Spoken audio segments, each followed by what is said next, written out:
Right. Environmental goods, சுற்றுச்சூழல் பொருட்கள்,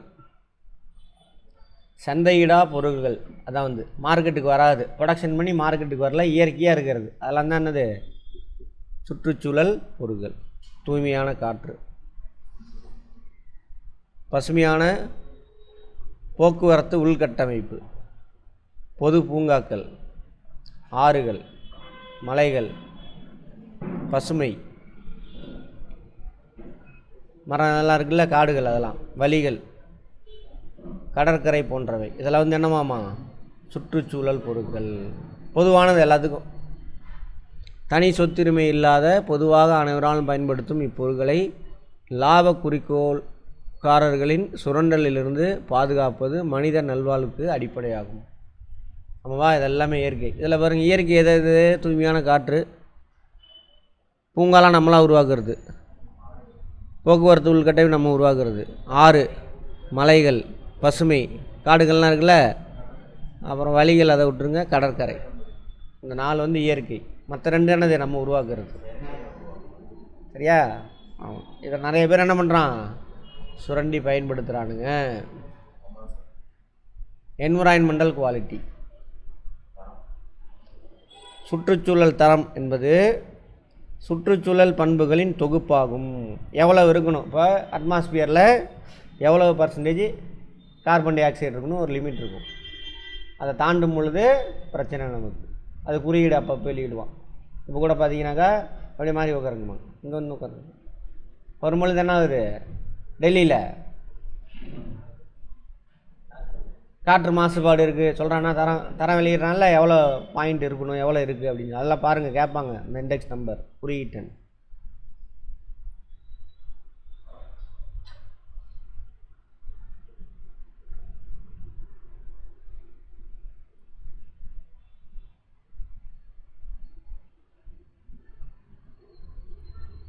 அந்த குறியீடெலாம் வெளியிடுவாங்க, நியூஸில் பார்த்துக்கோங்க அப்பப்போ. எது வேண்டாம் விட்டுருங்க, இதெல்லாம் வேண்டாம். மாசுபடுதல், அவன் சொல்லக்கூடிய அந்த தர குறியீட்டுக்கு மேலே இருந்தாக்கா அந்த இயற்கை வளம் என்ன இருக்குது, மாசுபட்டுருக்கு அப்படின்னு அர்த்தம். பொல்யூஷன். முக்கியமான இயற்கை பொருள் எது? காற்று மாசுபாடு, நீர் மாசுபாடு, அது ஒளி மாசுபாடா, அளவுக்கு அதிகமாக என்ன இருக்கக்கூடாது, சவுண்டு இருக்கக்கூடாது. இதை எதில் அளவிடுறாங்க, ஒளி மாசுபாடுக்கான என்னது டெசிபல், டெசிமலா, டெசிபல், மல் கிடையாது. ஆமாம், டெசிமல்னால் அது வேறு. என்னது தமிழில் டெசிமலுக்கு பின்னம், தசமயன். டெசிமல்லாம் என்னது, தசமம், தசமம். மண் மாசுபாடு. காற்று மாசுபாடுன்னா என்ன, எதனால் நடக்கும், நம்ம கேஸ் தேவையில்லாமல் ரிலீஸ் பண்ணுறோம்ல, carbon dioxide, CFC, chlorofluorocarbon, methane, அப்புறம் நைட்ரஸ் ஆக்சைடு, சல்ஃபர் ஆக்சைடு, இவங்கெல்லாம் வந்து என்னது காற்று மாசுபாடு. அப்புறம் டஸ்ட் பார்ட்டிக்கல். அவ்வளோதான். நீர் மாசுபாடு, நம்ம போய் கலக்கிறோம்ல, நிறையா நல்ல தண்ணி ஓடிட்டு இருந்த சேலத்தில் திருமணி முத்தாறு இப்போ எப்படி ஓடிட்டுருக்கு, சாக்கடை ஓடிட்டுருக்கு, நீர் மாசுபாடு. சரியா? அப்புறம் யூட்ராபிகேஷன். யூட்ராபிகேஷன் அதாவது இந்த ரசாயன உரம், பூச்சிக்கொல்லி, ரசாயன உரம்லாம் இருக்குல்ல, அது நம்ம ரசாயன உரம் நெல்லுக்கு போடுறோம், பயிருக்கு போடுறோன்னா எல்லாத்தையும் அது எடுத்துக்காது, கொஞ்சம் நூறுந்துட்டு அது மண்ணில் இருக்கும். நாளைக்கு மழைக்கெல்லாம் பெஞ்சு வெள்ளம் போகும்போது அடிச்சுட்டு போய் எங்கே போயிடும், நீர்நிலைக்கு போயிடும். அதை எடுத்துகிட்டு தேவையில்லாத உயிரினம்லாம் நிறையா வளர்ந்துடும், பாசி கீசிலாம். அப்போ தேவையான உயிரினம் என்ன ஆகும், உயிர் வாழ முடியாது, ஆக்சிஜன் பற்றாக்குறை ஆகிரும். அதெல்லாம் அந்த மாதிரி. நீர் மாசுபாடு, ஒலி மாசுபாடு. ரோடு ஃப்ரீயாகவே இருக்கும், பேன் ஹார்ன் அடிச்சுட்டே போகிறானுங்க, அதான் அந்த சிக்னல்லாம். ஆமாம், அதனால் என்ன ஆகும், ஒலி மாசுபாடுனால. அதனால தான் எங்கேயாவது கிராமத்துக்குலாம் போனீங்கன்னா பீஸ்ஃபுல்லாக ஃபீல் பண்ணுவோம். ஒன்று பசுமை, இன்னொன்று என்னது இந்த கராபரான்னு சத்தம் இருக்காது. சரியா? ஆமாம். என்ன தெரியுங்க மணிகண்ணு? ஆமாம். அடுத்து மண் மாசுபாடு. மண்ணுனா இது இந்த மண் அரிச்சிட்டு போகிறது, மரத்தெல்லாம் வெட்டுறதுனால. அப்புறம் வேறு என்ன, ரசாயன உரம், பூச்சிக்கொல்லி மருந்து இதெல்லாம் போடுறோம்ல, அதனால். அப்போ என்னது, ஓவர் கிராசிங், அளவுக்கு அதிகமானது மாடு மேய்த்தல், இதனாலலாம் மண் எல்லாம் என்னென்னு பார்ப்போம். முன்னாடி பார்த்தது ஜியாகிரஃபியில் பார்த்துருப்போம், பயாலஜி, கெமிஸ்ட்ரி. இங்கே என்ன சொல்லியிருக்கான்னு பார்ப்போம்.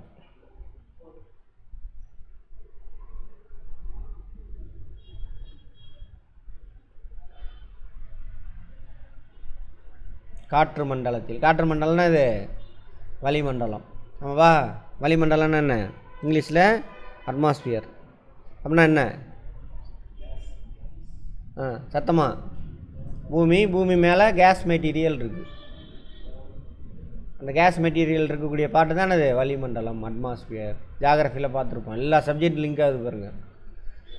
திட, திரவ அல்லது காற்று வடிவ பொருள் கலந்திருப்பதிலேயே காற்று மாசுபாடு. திடப்பொருளாக இருக்கலாம், திரவ பொருள், காற்று, இதெல்லாம் எங்கே இருக்கும், வளிமண்டலத்தில் எக்ஸ்ட்ரா அளவோடு அதிகமாக இருக்கும். அதான் காற்று மாசுபாடு. காற்று மாசு தடுப்பு மற்றும் கட்டுப்படுத்தல் சட்டம் 1981 வரையறுத்திருக்காங்க. தேவையில்லாத மெட்டீரியல் அளவுக்கு அதிகமாக, இதுக்குள்ளே தான் நம்ம வசிக்கிறோம். ஆமாவா, அந்த வளிமண்டலத்துக்குள்ளே தான் நம்ம மாட்டிகிட்டு இருக்கோம். நமக்கு தேவையான கேஸ் எங்கேருந்து எடுத்துக்குவோம், அங்கேருந்து எடுத்துக்குவோம். திரும்ப டீகம்போஸ் பண்ணி திரும்ப வேஸ்ட்டு கேஸை என்ன பண்ணுவோம், வளிமண்டலத்திலே விட்டுருவோம். வேஸ்ட்டு கேஸ் எது, நம்ம உடம்புலேருந்து போகக்கூடிய waste gas, carbon dioxide, அப்புறம் ஆக்சிஜன். நம்ம உடம்புக்குள்ளே இருந்துலாம் வராது. எப்படி வரும், நம்ம உடம்புக்குள்ளே இருந்து வராது. அது லங்ஸ்லேருந்து உள்ளே போன ஆக்சிஜன் வெளியில் வரும், அவ்வளோதான். அது நம்ம உடம்போட வேஸ்ட்டு கிடையாது.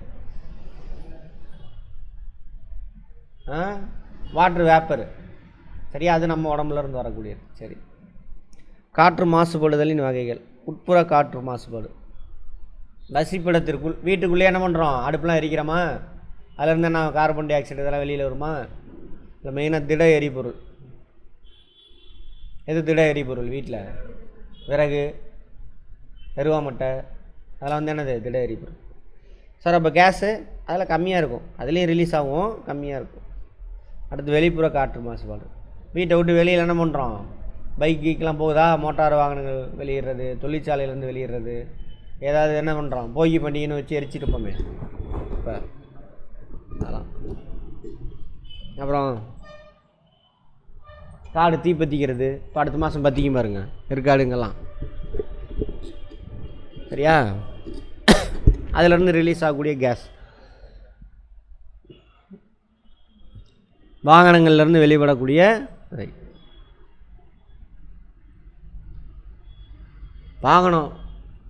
வாகனத்துக்கு ஆக்சிஜன் வேணுமா சார்?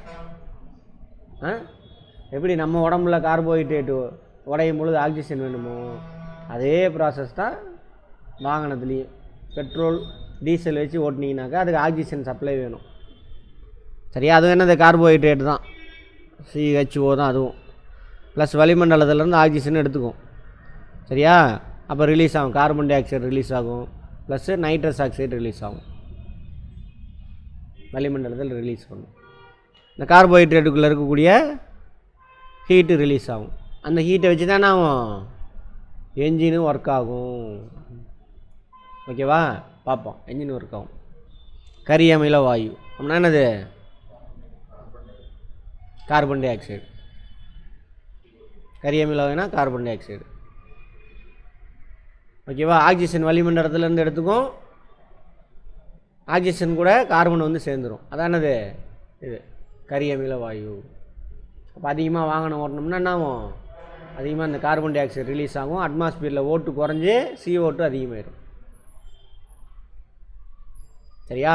ரைட், கேள்வி பார்த்துக்கோங்க. புதை வடிவ எரிபொருள், மின்சார திட்டங்கள். மின்சாரம் தயாரிக்கிறாங்கள்ல, தெர்மல் பவர் ஸ்டேஷன், அதில் எரிபொருளாக பயன்படுத்துகிறது எது, நிலக்கரி, பெட்ரோலியம், எல்லாமே தான். நிலக்கரி, பெட்ரோலு, டீசல் மூணுமே யூஸ் பண்ணுவாங்க. அப்போ அதிலேருந்து ஓட்டுக்கு பாருங்க. மின்சார திட்டங்களில் பயன்படுது பெட்ரோல், டீசல் போன்றவை. சல்ஃபர் ஆக்சைடை, சாரி தப்பாக போட்டிருக்கான், சல்ஃபர் ஆக்சைடை யார் தான் வெளியிடுவா, நிலக்கரி வெளியிடும். நைட்ரஸ் ஆக்சைடையும் கார்பன் டை ஆக்சைடும் தான் யார் வெளியிடுவா? பெட்ரோலும் டீசலும். சயின்ஸில் கரெக்டாக இருக்கும், இதில் தப்பாக போட்டிருக்காங்க, விட்டுருங்க. சரி, இதில் அமிலமலைக்கு காரணமாகவங்க யார்? நைட்ரஸ் ஆக்சைடும் சல்ஃபர் ஆக்சைடும் அமிலமலைக்கு காரணம். கார்பன் டை ஆக்சைடும், பட் அதிகமான காரணம் யார்? இவங்க 2 பேரும். ஆசிட் ரெயின், மழை பெய்யும் பொழுது வளிமண்டலத்தில் இவங்க போயிருக்காங்கல்ல, மழை பெய்யும் பொழுது என்ன ஆகும்? அந்த தண்ணியில் கரைஞ்சி தண்ணியோட pH மதிப்பு குறைஞ்சி அது என்ன ஆயிரும்? அமில மலையாக மாறிடும், ஆசிட் ரெயின். அதில் எப்படி ஏதுன்னு பார்ப்போம், கெமிஸ்ட்ரியில் பயாலஜியில் பார்ப்போம். தொழிற்சாலையிலேருந்து வெளியேற்றக்கூடிய புகை, கட்டிட கட்டுமானம், வேளாண்மை, அதிலிருந்து ரிலீஸ் ஆகுறது. பழைய கட்டிடங்களை இடிப்பதாலும் புதிய கட்டுமானத்தில் சிமெண்ட் பயன்படுத்தும் பொழுதும் காற்றில் அசுத்தமான கேஸ் ரிலீஸ் ஆகுதாமா. அதுமாரி விவசாயத்தில் உரம், பூச்சிக்கொல்லி மருந்து, அதிலிருந்து என்ன ஆகுது? காற்று மாசுபாடு. அப்புறம் அதிகமாக நெல் பயிர் செய்கிறோம்ல, அதுலேருந்து மீத்தேன் கேஸ் ரிலீஸ் ஆகும். இந்தியாவில் அதிகமாக மீத்தேன் கேஸ் விவசாய நிலையிலேருந்து ரிலீஸ் ஆகுது. மீத்தேன் கேஸ் என்னது? அது ஒரு க்ரீன் ஹவுஸ் கேஸ் தான், CH4 மீத்தேன். இலை தலையெல்லாம் மக்கும். நெல் பயிர் செஞ்சோம்னா தூரில் தண்ணி நின்றுக்கிட்டே இருக்கும். அப்போ அந்த செடியோட இலை தலையெல்லாம் உள்ளே விழுகும். ஆல்ரெடி நெல் நடுறதுக்கு முன்னாடி என்ன பண்ணுவோம்? இலை தலையெல்லாம் வச்சு அமுக்கி வச்சு தான் அதான் வரும். அப்புறம் தான் என்ன பண்ணுவோம்? நடுவோம். அப்படி தண்ணிக்குள்ளே டீகம்போஸ் ஆகும்பொழுது அந்த இலை தலையெல்லாம் எது ரிலீஸ் ஆகும்? மீத்தேன் கேஸ் ரிலீஸ் ஆகும். எல்லாம் UPSC கொஸ்டின் இதெல்லாம் சரியா? ரிலீஸ் ஆகும். CH4 எதுக்கான gas? Greenhouse gas. Greenhouse. பசுங்குடில் வாயு, பசுங்குடில் இல்லை வாயு. இயற்கை காரணங்கள், எரிமலை வெடிக்கிறது, காட்டுத்தீ, புயல் காற்று. எங்கே மே மாதம் எங்கே நடக்கும்? புயல் காற்று, புழுதி காற்று வீசும், நம்ம ஊர்லேயே அடிக்கும். அது மாசா சார்? ஆமாம். அட்மாஸ்பியரில் என்ன ஆகும்? டஸ்ட் பார்ட்டிகள் அதிகமாகிடும். இளவரசன்ட்ட பேசுனீங்களா? மீளகன் இளவரசன்ட்ட பேசுனீங்களா? என்னவா? சரி, அது மாதிரி மே மாதம் இந்தியாவில் அதிகமான புழுதி காற்று எங்கே அடிக்கும்? வட இந்தியாவில். லூ நமக்கு இருக்கா? ஜாகிரஃபியில் பார்த்தோமா? இப்படி எல்லாத்தையும் கலந்து எழுதணும். அதுதான் GS, ஜென்ரல் ஸ்டடீஸ். எல்லா சப்ஜெக்டையும் கலந்து எழுதுனா வேலை முடிஞ்சு. வீட்டு நடவடிக்கை, வீட்டில் எலிக்கொல்லி மருந்து, விளக்கு எரியும் பொழுது விறகு எரிக்கிறது, கொசுக்கொல்லி எல்லாமே டேஞ்சர் தான். வாசனை திரவியம், ஸ்ப்ரே அடிக்கிறோம்ல, பாடி ஸ்ப்ரே, அதெல்லாம் அதுவுமே எங்கே போகும்? வளிமண்டலத்தில். தேவையில்லாத பார்ட்டிகல்ஸ் அதெல்லாம். விளைவுகள், சுவாசம், இதய கோளாறுலாம் ஏற்படும். ஆஸ்துமா எல்லாம். நிமோனியா உருவாகும். லங்ஸ் பிரச்சனை ரெண்டுமே. காற்று எங்கே போகும்? நம்ம வளிமண்டலத்திலேருந்து இழுக்கிற காற்று எங்கே போகும்?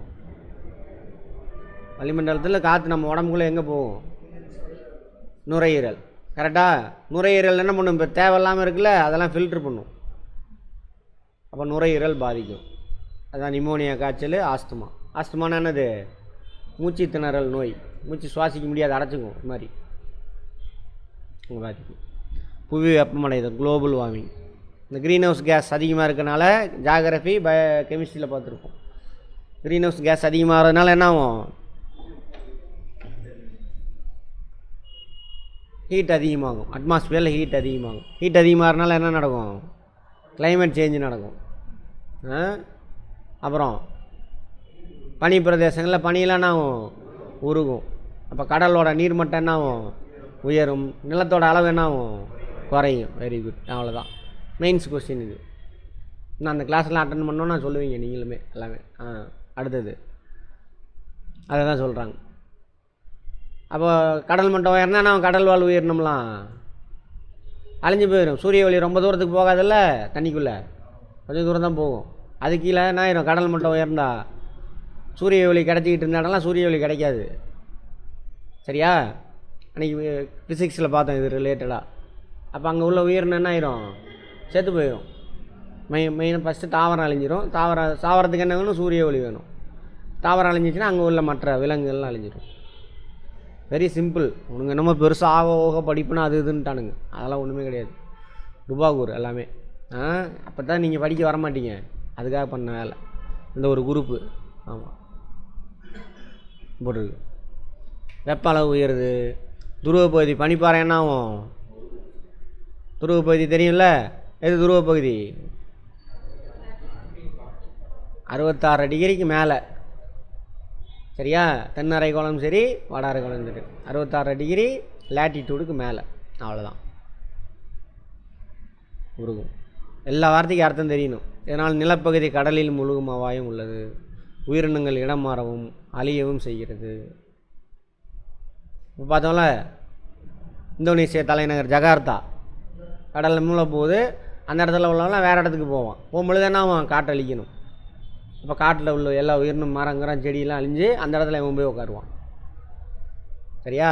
ரைட். அடுத்தது அமிலமலை, ஆசிட் ரெயின். ஆசிட் ரெயினுக்கு யார் காரணம்? Nitrous ஆக்சைடும் sulphurous.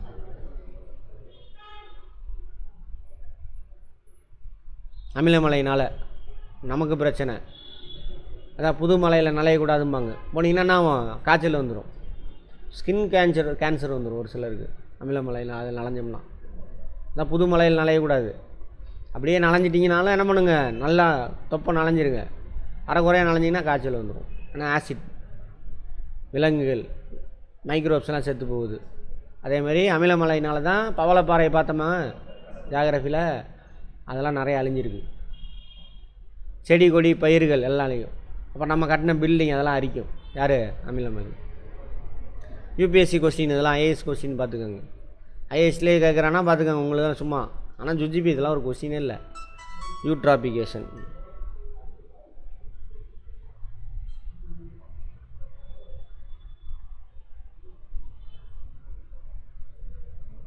நான் சொன்னதான் யூட்ராபிகேஷன்.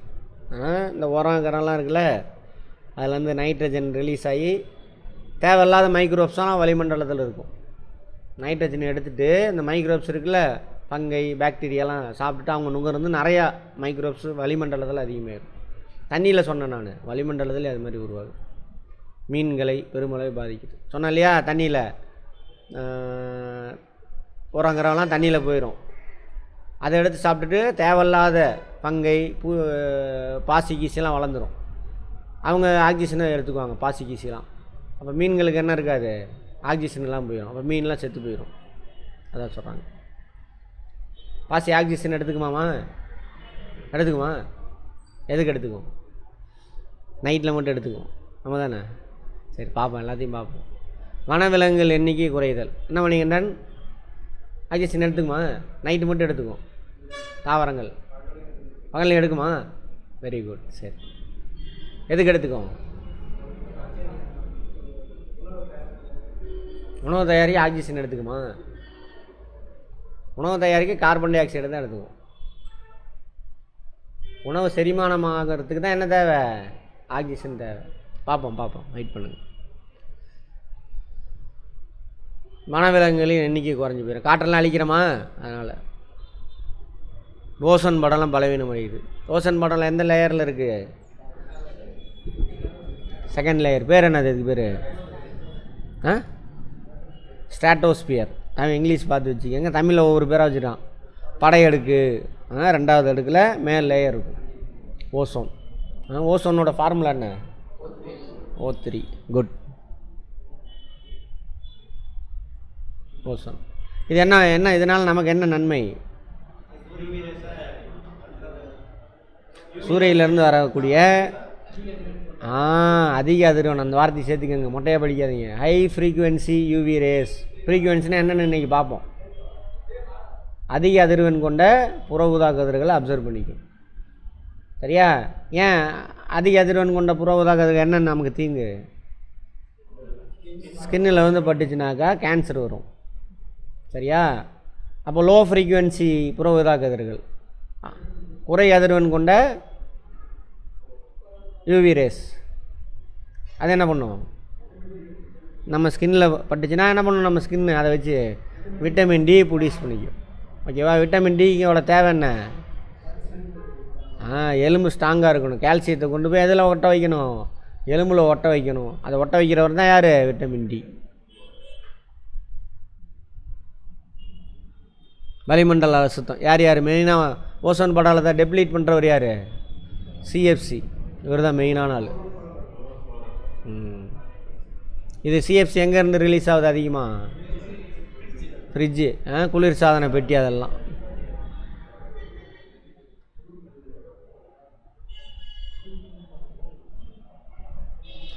மனித இன சுகாதாரம் காட்டணும். இதய நோய், வாதம், ஸ்ட்ரோக் அடித்தா கைகால் இழுத்துக்கும். ஒழுங்காக ஆக்சிஜன் சப்ளை இல்லை அப்படின்னா என்ன ஆயிரும்? பக்கவாதம் வந்துடும். மூளை வேலை செய்யாது. அங்கே வேலை செய்கிறதுக்கு ட்ரை பண்ணும், அதுக்கு ஆக்சிஜன் சப்ளை இல்லாதனால என்ன ஆயிரும்? எனர்ஜி கிடைக்காம ஸ்ட்ரோக்கு. அதான் பக்கவாதம். நுரையீரல் சம்மந்தமானது, ஆஸ்துமா, புற்றுநோய், லங்ஸு கேன்சரு, ஜீரண மண்டலத்தில் பிரச்சனை, இதெல்லாம் ஏற்படும். எதனால்?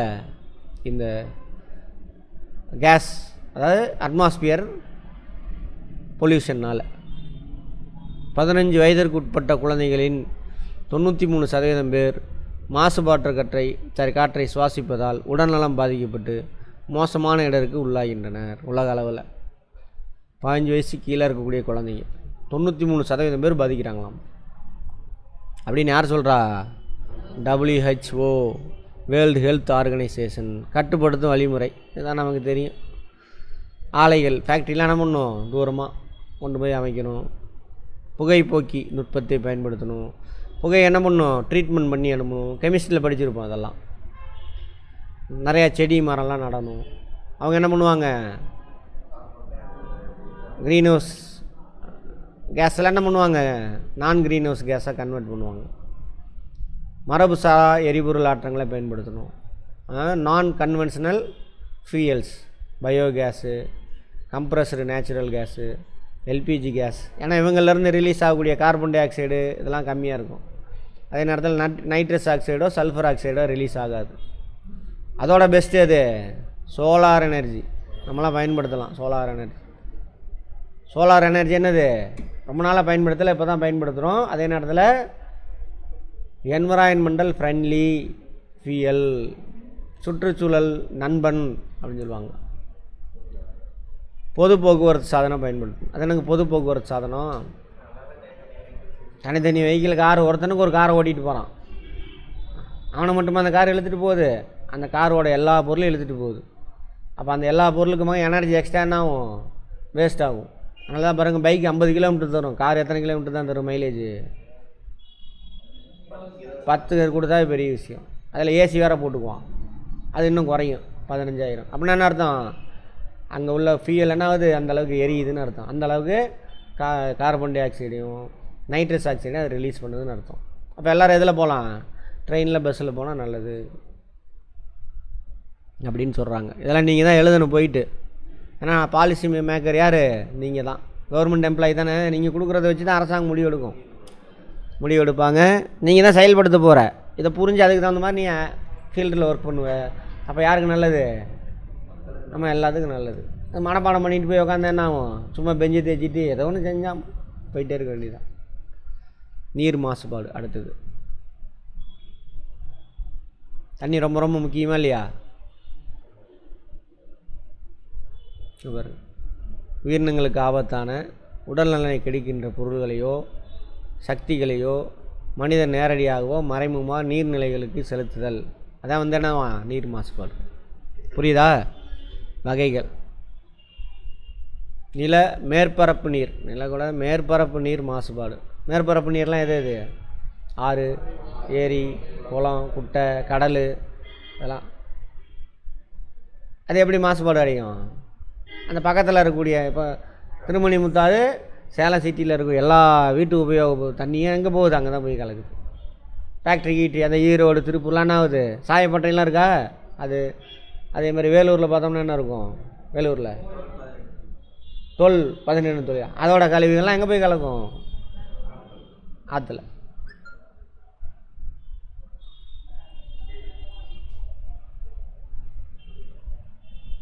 அப்போ அந்த தண்ணியில் என்ன பண்ணணும்? நம்ம ட்ரீட்மெண்ட் பண்ணி அனுப்பணும். கரெக்டாக? அசிடிட்டியாக இருந்துச்சுன்னா என்ன பண்ணணும்? பேஸை கலக்கணும். சரியா? பேஸ் கேரக்டராக இருந்தால் என்ன பண்ணணும்?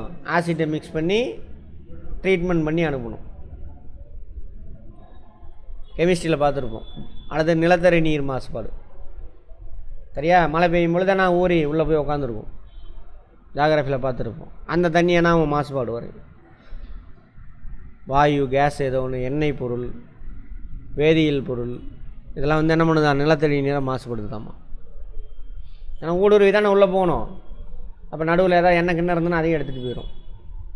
அல்லது பாக்ஸில் போட்டு புதைக்காமல், ஒரு குழியில் போட்டு புதைக்காமல், பானையில் போட்டு புதைக்காமல் சும்மா புதைச்சோம்னா என்ன ஆகும், நம்ம உடம்பு செத்து போனவனை டீகம்போஸ் ஆகும். டீகம்போஸ் ஆகி நிறைய மைக்ரோப்ஸ் உருவாகும். அந்த மைக்ரோப்ஸை எடுத்துகிட்டு என்ன பண்ணிடும், நிலத்தடி நீர் எடுத்துகிட்டு போயிடும். போர் போட்டு அதை எடுத்து குடித்தா என்ன ஆகும், நமக்கு நோய் வரும். இது உணர்ந்து தான் அந்த காலத்துலேயே நம்ம தமிழனுங்க என்ன பண்ணியிருக்கானுங்க, திராவிடர்கள். தமிழுங்கிறதோ திராவிடர் தான் ப்ராடு. இந்தியாவில் உள்ள எல்லா பூர்வீக குடி மொழி எல்லாமே அதில் அடங்கிடும். தமிழ், தெலுங்கு, கன்னடம், மலையாளம் எல்லாம். இவங்க என்ன பண்ணானுங்க, அப்போவே பானை செஞ்சு அதில் போட்டு புதைச்சிருக்கானுங்க. எதுக்காக? இதுக்காக தான். ஏன்னா இப்படி புதைக்கிறான், இன்னொரு இடத்துல கிணறு வச்சுருக்கானுங்களா நம்ம ஆளுங்க, கிணறு இல்லைன்னா ஊறி போயிடும். அந்தளவுக்கு சானிடேஷன், சுகாதாரத்துக்கு முக்கியத்துவம் கொடுத்த சமூகம் தான் யார், நம்ம சமூகம்.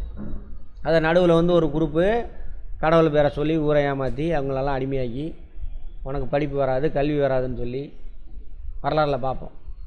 கெடுத்து விட்டானுங்க. சரியா? ஆமாம்.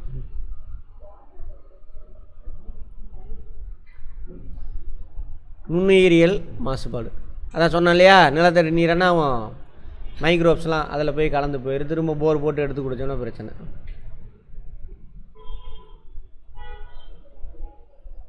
Bacteria, virus. என்ன இவங்க ரெண்டு பேர்த்தையும் என்ன ஒற்றுமை, என்ன வேற்றுமை? படித்தவங்க, நம்ம கிளாஸ் அட்டன் பண்ணவங்க சொல்லுங்கள். அந்த வார்த்தையை பார்த்தாவே அது ரிலேட்டட் பார்க்கணும். சத்தமா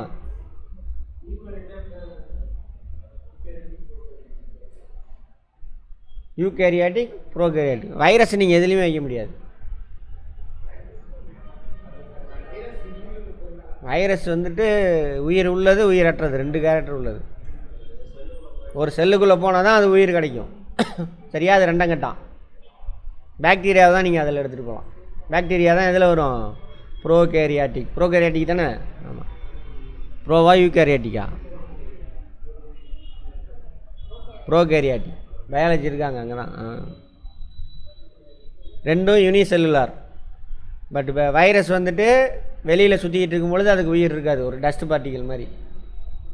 ஏதாவது ஒரு செல்லுக்குள்ளே, தாவர செல்லு, விலங்கு செல்லுக்குள்ளே போயிட்டால் தான் அது உயிர் வரும். அதோட சாப்பாடெல்லாம் பிடிங்கி தின்னுட்டு என்ன பண்ணும், அதை கொண்டு விடும். எது? வைரஸ். அதே தான். அது பாக்டீரியா அப்படி கிடையாது, அது உயிர் உள்ளது. அடுத்தது ஆக்சிஜன் குறைபாடு மாசுபடுதல். சொன்னோம் இல்லையா, ஆக்சிஜன் தண்ணியில் யூட்ராபிகேஷன். நம்ம நிறைய தேவையில்லாத கழிவுலாம் என்ன பண்ணுவோம், தண்ணியில் போய் சேர்ந்தோம்னா அதை நமக்கு தேவையில்லாத மைக்ரோப்ஸு அவங்க சாப்பிட்டுட்டு, பூஞ்சை இவங்கெல்லாம் என்ன பண்ணுவாங்க, சாப்பிட்டுட்டு பெருகிடுவாங்க. அங்கே இருக்கக்கூடிய நமக்கு தேவையான மீனுக்கு இன்னெல்லாம் என்ன ஆகும், ஆக்சிஜன் இல்லாமல் செத்து போயிடும். யூட்ராபிகேஷன்.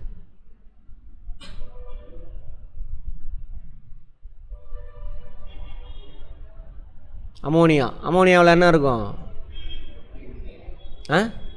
நைட்ரஜன். Very good. சல்ஃபைடு, இதெல்லாம் ஓகே.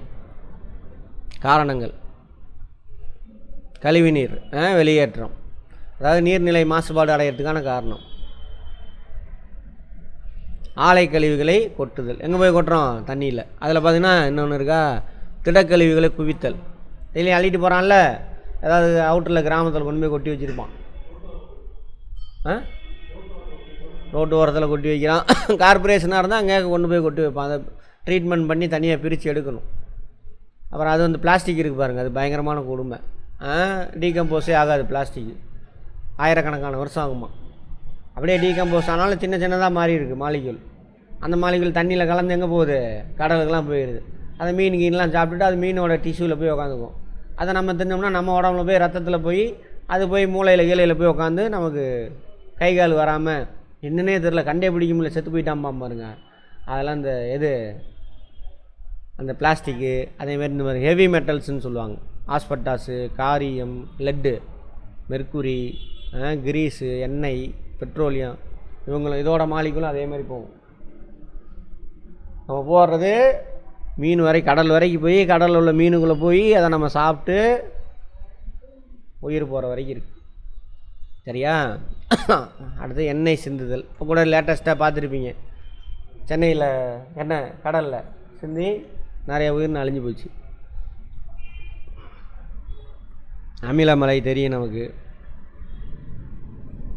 அட்மாஸ்பியரில் இருக்கக்கூடிய எது நைட்ரஸ் ஆக்சைடு, சல்ஃபர் ஆக்சைடு ரெண்டெண்ணாவும் ரெயின்ஃபால் அப்போது தண்ணியில் கரைஞ்சி பிஹெச் வேல்யூ குறையுமா அதிகமாகுமா? குறைஞ்சி அமிலமாக மாறிடும். அது புவி வெப்பமடைதல் இது தெரியும் நமக்கு. அதனால் என்ன ஆகுது? நீர்வாழ் உயிரினம் நிறைய அலைகிறாங்கன்றாங்க. அதை பற்றி பார்ப்போம். யூட்ராபிகேஷன், நீர்நிலைகள் பிராணவாயு குறையிறது தான் யூட்ராபிகேஷன். அங்கே நம்ம அட்மாஸ்பியரில் பார்த்தா எங்கே ஆமாம் தண்ணியில் பிராணவாயுனா என்னது? அது தமிழ் வார்த்தையே கிடையாது. பிராணனை வாங்குறீள் தமிழ் வார்த்தை இல்லை. உயிர் வலி. எது உயிர் வலி? வலினா வாயுன்னு அர்த்தம். உயிர் வாழ்கிறதுக்கு தேவையான வாயு எது? இந்த லீ ஆக்சிஜன். விளைவுகள் என்னென்ன நடக்கும்? மனித இனம், விலங்குகள், அதே தான். அனைத்தும் பிரச்சனை பாதிப்பு உண்டாகும். பயிரும் நிலத்தின் வளத்தன்மையும் பாதிக்கப்படுது. இதில் விவசாயத்தில் கடல்வாழ் உயிரினங்கள் கடல் நீர் மாசுவினால் பாதிக்கப்படுகிறது.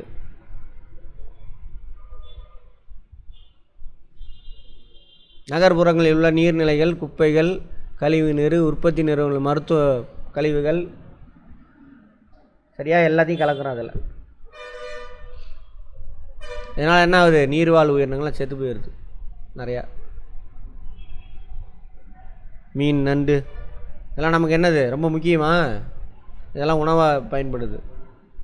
இது அந்த கடல் என்விரான்மெண்ட்டை பாதுகாக்கிறதுக்கு டால்ஃபின், கடல் பறவைகள்லாம் முக்கியம். எல்லாம் அழியுது. இயற்கையான உணவு பாதையில் இடைநிறுத்தப்படுகிறது. பார்த்தோம் இல்லையா? மீன் சொன்னல, ஹெவி மெட்டல்ஸ், காரியம், லெட்டு, காட்மியம் எல்லாம் என்ன பண்ணுவோம்? மீனில் போய் உட்காந்துக்கும். அல்லது விலங்கு, பறவைகள் நம்ம எதெல்லாம் சாப்பிட்றோமோ அதில் உள்ளே போய் அதோட டிஷ்யூவில் டீகம்போஸ் ஆகாமல் இருக்கும். அதை நம்ம சாப்பிட்டோம்னா நமக்கு டேஞ்சர், பாதிப்பு ஏற்படும், நோய் பரவுதல். இப்போ சுத்திகரிக்கப்படாத இந்த தண்ணியை பயன்படுத்தினா என்ன ஆகும்? நோய் பரவும். நம்ம குடிக்கிறோம்ல காவேரி வாட்ரு, அதில் எவ்வளோ கழிவு கலந்து வருது தெரியுமா? கர்நாடகாவில் உள்ள பெங்களூருக்கு அவனோட கழிவெல்லாம் அதில் காவேரியில் தான் கலந்து விட்றான். அப்புறம் இங்கே நம்ம சேலத்து கழிவு திருமணி முத்தார் எங்கே போகும்? காவேரிக்கு தான் போகும். இந்த கழிவு எல்லா கழிவும் கலந்து தான் வருது. அப்புறம் எப்படி சார் அதை குடிக்கிறோம்? அதை பிடிச்சி ட்ரீட்மெண்ட் பண்ணிடுவாங்க. எல்லாம் குடிக்க முடியாது. குடித்தோம்னா என்ன ஆயிரும்? வாந்தி வயிற்றாலே போயிட்டே இருக்கும். அதை எதிர்த்து நிற்கிறவன் தான் உயிரோடு வாழ முடியும். 100 பேர்த்தில் 50 பேர் வாழலாம். 50 பேர் மண்டையை போட்டுருவான் வயிற்றில், வாந்தி பேதியில். ஆமாம். திறந்த வெளி மலம் கழித்தல், திடக்கழிவு கொட்டுதல். சிந்து சமவெளி மக்கள் அப்போவே என்ன பண்ணியிருக்கான்? டாய்லெட் வச்சுருந்துருக்கான்.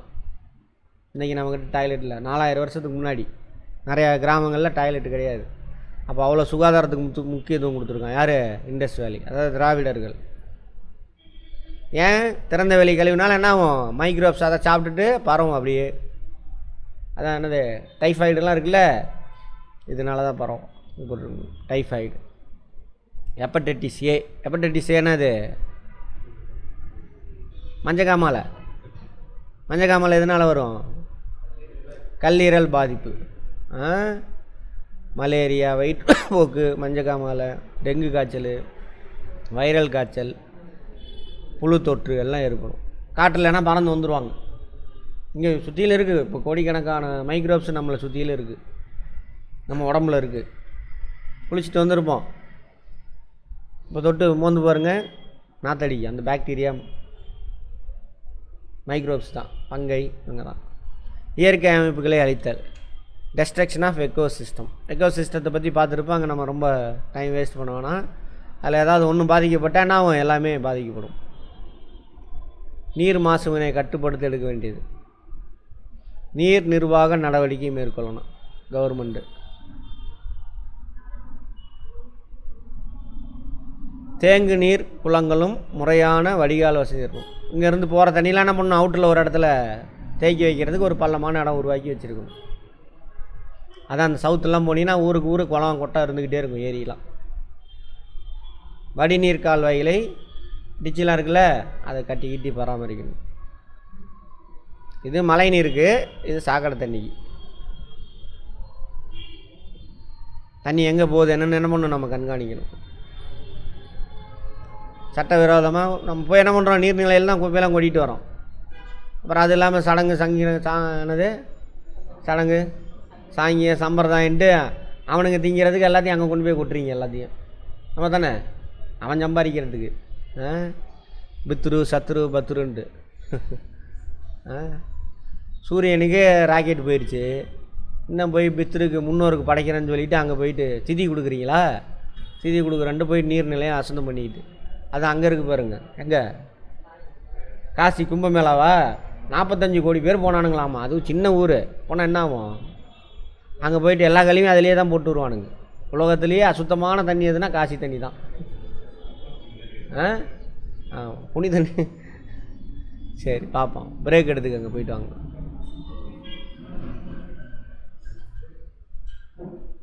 அடுத்து ஒளி மாசு.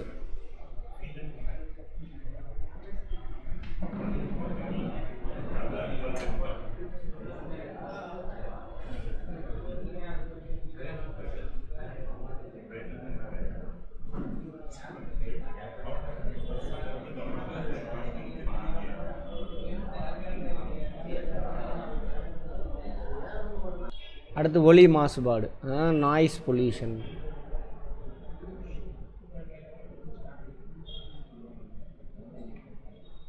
சத்தம் இருக்கு இல்லையா, அது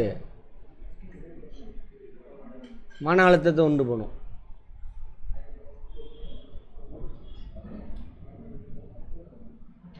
அது ஒலி மாசுபாட்டுக்கான காரணிகள் தொழிற்சாலைகள், வாகனங்கள், வானூர்தியா ஃப்ளைட்டு சத்தம் பயங்கரமாக கேட்குமா, போக்குவரத்து வாகனம், புகை வண்டி, ரயில், அப்புறம் கட்டுமானம், பில்டிங்லாம் கட்டுறாங்கள்ல அங்கே சத்தம் கேட்கும். இது யார் சொல்கிறா? நாதர்சன் ரிச்சர்டு சொல்கிறார்.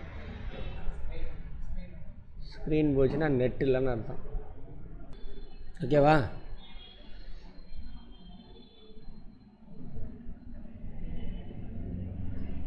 வளிமண்டல ஒலியாமா, அட்மாஸ்பியர் சவுண்டு. இடி மின்னல்லாம் இருக்குல்ல,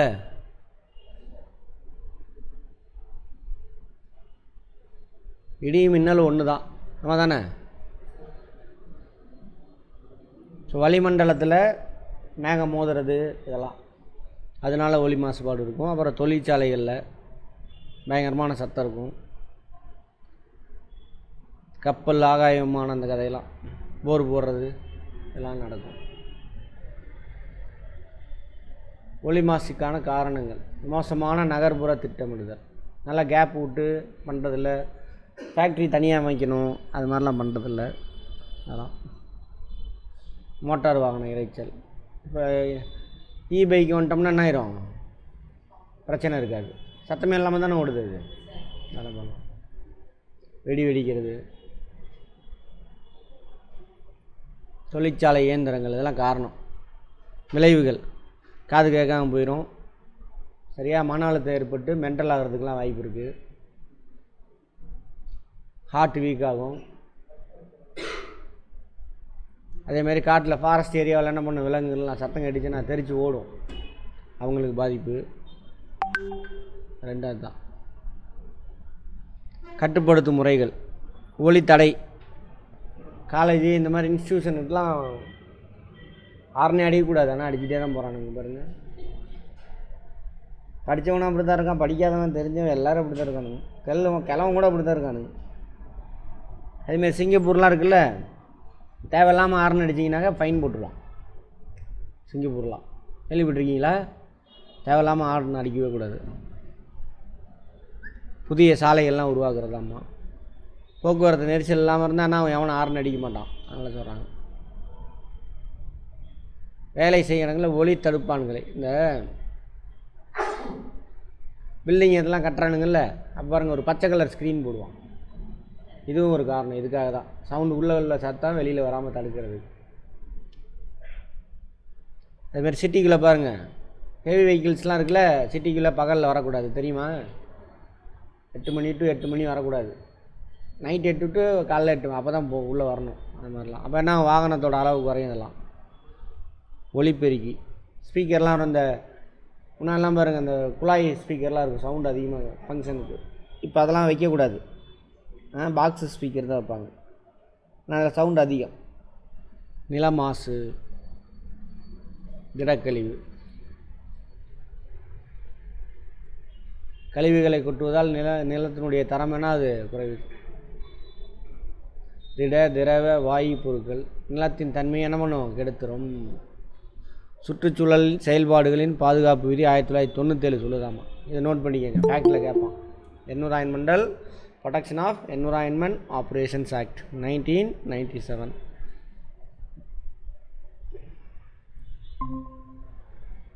திடக்கழிவு கொட்டுறது, வீட்டிலெல்லாம் கொண்டு போய் கொட்டுறோம்ல நகராட்சியெல்லாம், அது பூச்சிக்கொல்லி மருந்து, ரசாயனம் உரம் மண்ணில், காடுகளை அழிக்கிறதுனால.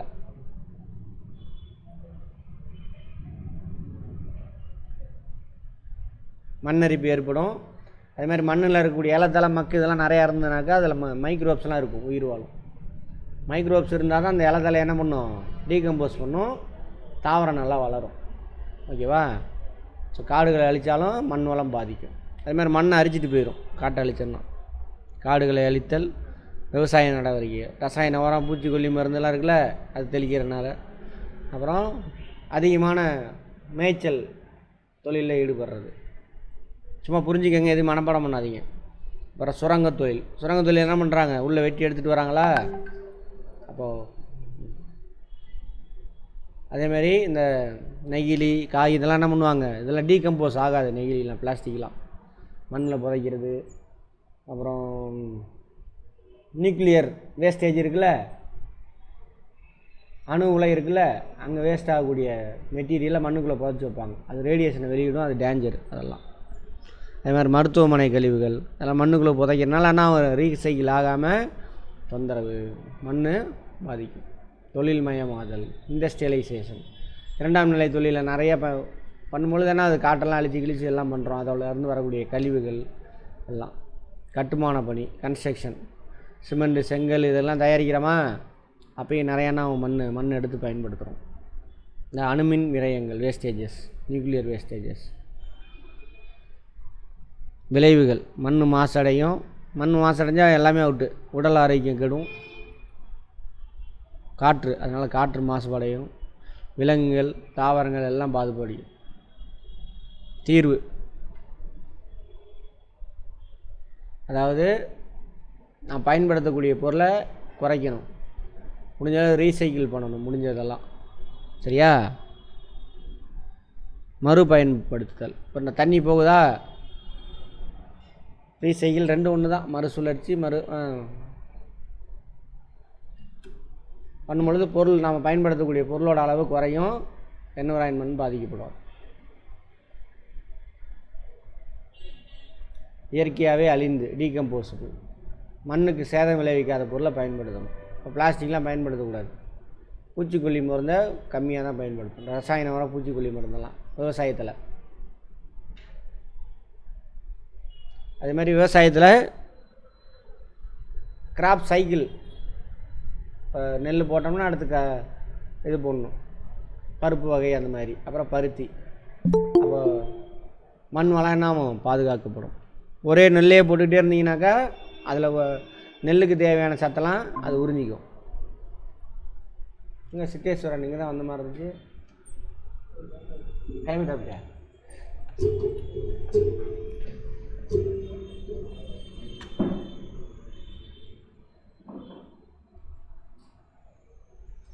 இப்போ நெல்லுனா ஒரே வளத்தை மண்ணிலேருந்து மினரல்ஸை உறிஞ்சிக்கிட்டே இருக்கும். தொடர்ந்து அதையே போடும்பொழுது அதோட மண் வளம் குண்டிடும். நெல் போட்டு அடுத்தது சோளமோ நிலக்கடலையே போடும் பொழுது, நிலக்கடலை என்னது, லெகுமினஸ் பிளான்ட்டு, அது நைட்ரஜன் ஃபிக்சேஷன் பண்ணும். எது, நிலக்கடலை. இப்போ அடுத்த தடவை இந்த கடலை போட்டு திரும்பவும் நெல் போட்டிங்கனாக்கா நைட்ரஜன் நல்லாயிருக்கும். உரம் போடாமல் என்ன நெல் நல்ல வளர்ச்சி வளரும். எல்லாம்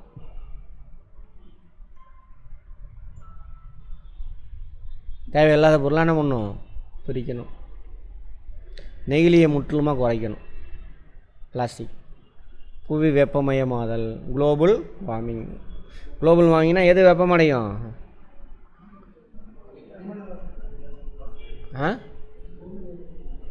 பூமி வெப்பமடைதல்னா பூமியில் உள்ள எந்த பார்ட்டு வெப்பமடையும்?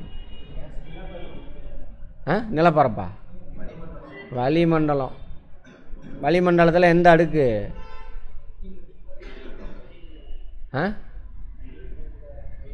இது எல்லாமே ட்ரோபோஸ்பியரில் தான் நடக்கும், அடியடுக்கில் தான் நடக்கும்.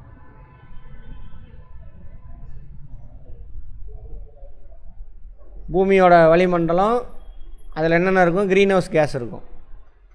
எதெல்லாம் க்ரீன் ஹவுஸ் கேஸ்? மெயினாக கார்பன் டை ஆக்சைடு, அப்புறம் மீத்தேன், அப்புறம் நைட்ரஸ் ஆக்சைடு, சிஎஃப்சி,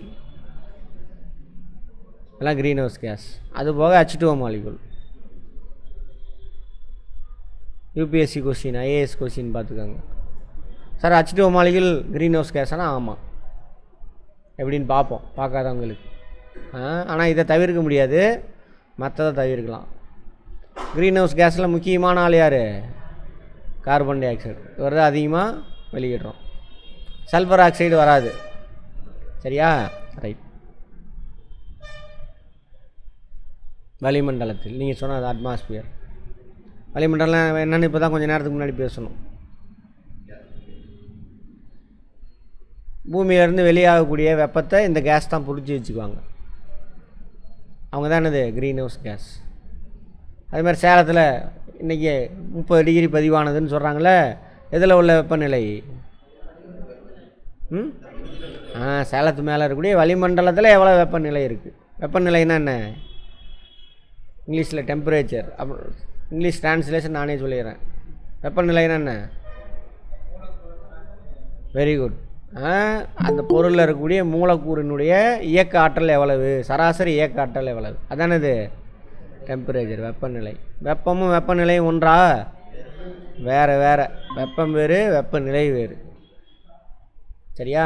சரி, பார்க்காதவங்க பார்ப்போம். சராசரி வெப்பநிலை எவ்வளோ உயர்தாமா? 0.75 டிகிரி செல்சியஸ் உயர்ந்துக்கிட்டே வருதாமா 100 ஆண்டுகளில். ஃபாரன்ஹீட்டில் சொன்னால் 1.4.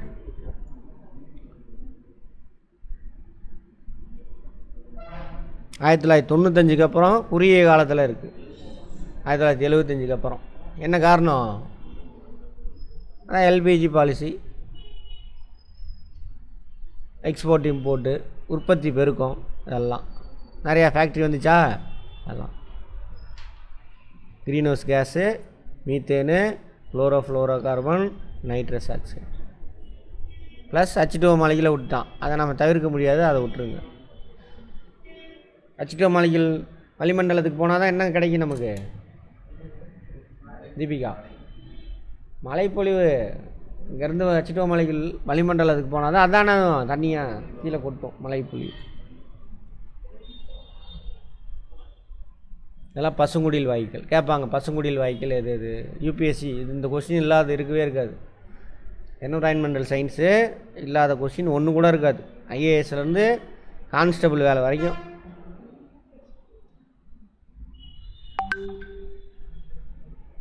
இவங்களுடைய நம்பர்ஸ் அதிகமாச்சுன்னா என்ன ஆகும்? வெப்பம் அதிகமாகும். ஏன்னா இவங்க தான் பிடிச்சி வச்சுக்குவாங்க. இப்போ வெப்பம், ஆமாம், இப்போ சாயந்தரம் ஆஃப் ஆகிடுது சூரியன். சாயந்தரத்துக்கு மேலே என்ன இருக்கும்? நமக்கு கதப்பாக இருக்கும். யார் அந்த வெப்பத்தை கொடுக்குறாங்க? இந்த பசுங்குடில் வாயுக்கள். அதை பற்றி டீட்டெயிலாக நம்ம அங்கே பேசியிருப்போம், கெமிஸ்ட்ரியில், பயாலஜியில். ரைட். விறகு எரித்தல், பயோமெட்டீரியல், மரங்கள் அழித்தல், இதனால் என்ன ஆகுது? க்ரீன் ஹவுஸ் கேஸினுடைய நம்பர் அதிகமாகும். கரியமில வாயுனா கார்பன் டை ஆக்சைடுன்னு அர்த்தம், CO2. உயிர் வாயு அப்படின்னா இது O2. உயிர் வளி, உயிர் வாயு.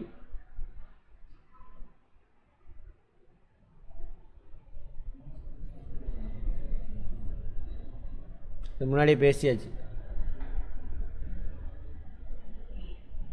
புவி வெப்பமாயதுனால இன்னும் வேறு எஃபெக்ட்லாம் சொல்கிறாங்க பாருங்கள். விவசாயம், தோட்டக்கலை, சுற்றுச்சூழல் அமைப்பு எல்லாமே பாதிக்கப்படுது. நம்ம வந்து சுற்றுச்சூழல் அமைப்பு மட்டும் பார்த்தோம், அது இல்லாமல் விவசாயத்தில் சொல்கிறோம்.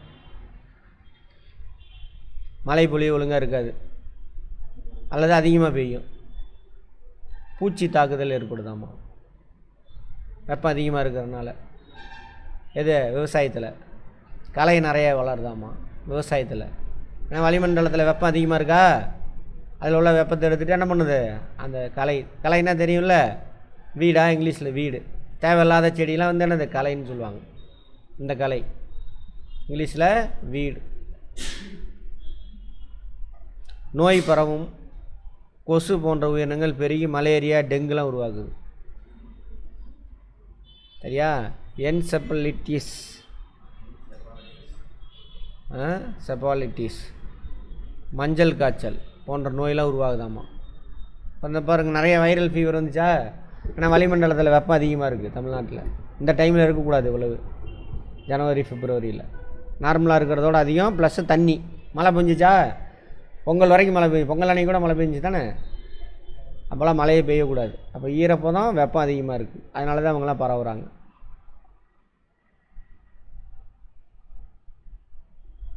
காலநிலையில் மாற்றம் ஏற்படுது, வெதரில் சேஞ்ச் ஆகுது.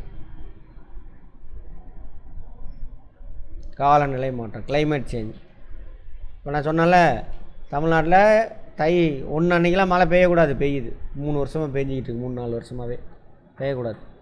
அப்போ என்ன ஆயிடுச்சு, கிளைமேட்டில் சேஞ்ச் ஆகிருக்குன்னு அர்த்தம். பசுங்குடில் வாயுக்களுடைய அளவு அதிகரிக்கிறதுனால பருவநிலையில் மாற்றம் ஏற்படுது. தொழில் புரட்சி, தொழில் புரட்சி எந்த நாட்டில் உருவானுச்சு, எந்த துறை? டெக்ஸ்டைலு.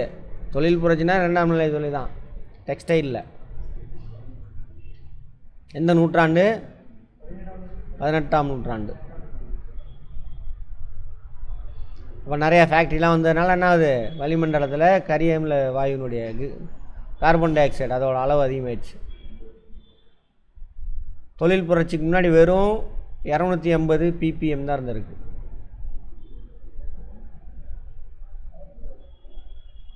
பார்ட்டிக்கல் பர் சம்திங் ஏதாவது. 2016 எவ்வளோ இருக்குது, டபுள் ஆயிடுச்சு, 420, 120 அதிகமாக இருக்குது.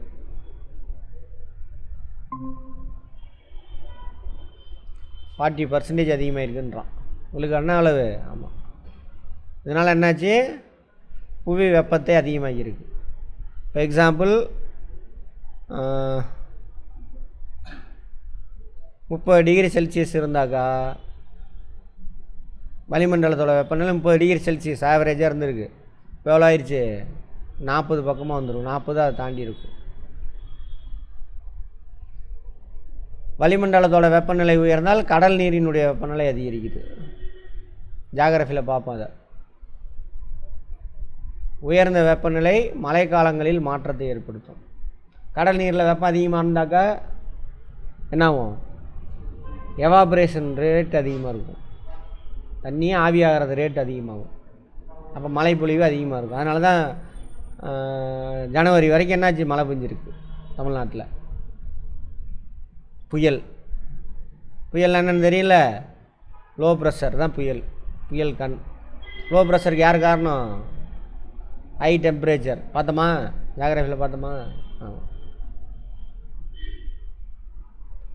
அப்புறம் கடல் மட்டம் உயர்வு, என்ன காரணம், ஐஸ் கட்டிலாம் உருகிறது. இதெல்லாம் எதோட எஃபெக்ட்டு, காலநிலை. அந்த க்ரீன் ஹவுஸ் கேஸ் நம்பர்ஸ் உயர்றதுனால குளோபல் வார்மிங் ஏற்பட்டு, அந்த குளோபல் வார்மிங்னால் நடந்த விஷயங்கள். காலநிலை மாற்றம், கடல் வெப்பம் அதிகரித்தல், கடல் மட்டம் உயருதல் எல்லாம். ஆசிட் ரெயின், ஆசிட் ரெயினுக்கு யார் 2 பேர் முக்கியமானவங்க, நைட்ரஸ் ஆக்சைடு, சல்ஃபர் ஆக்சைடு. அழகாக படமாக போட்டிருக்கேன்னா, நீர் ஆவியாகி மேலே போய் மேகம் ஃபார்மாகி கீழே மழையாக கொட்டுது. அந்த மழை நீரில் இவங்க கரைஞ்சி என்னாவது ஆமாம், ஆசிட்டாக மாறிடுவாங்க பிஹெச் வேல்யூ குறைஞ்சி. தொழிற்சாலை, வாகனங்கள், கொதிப்பான்கள் போன்றவற்றில் பாய்லர்ஸ், வாகனங்கள் அப்புறம் கொதிப்பான் பாய்லர்ஸ், பெரிய பெரிய ஃபேக்ட்ரியில் தண்ணி கொதிக்க வைப்பாங்க, பெட்ரோலோ டீசலோ நிலக்கரியை வச்சு. அதான் நீர்த்துகள்களோட வாயுக்கள் வளிமண்டலத்தில் உள்ள நீர்த்துகளோடு இணையும் பொழுது ஏற்படுகிறது. எது? Acid rain.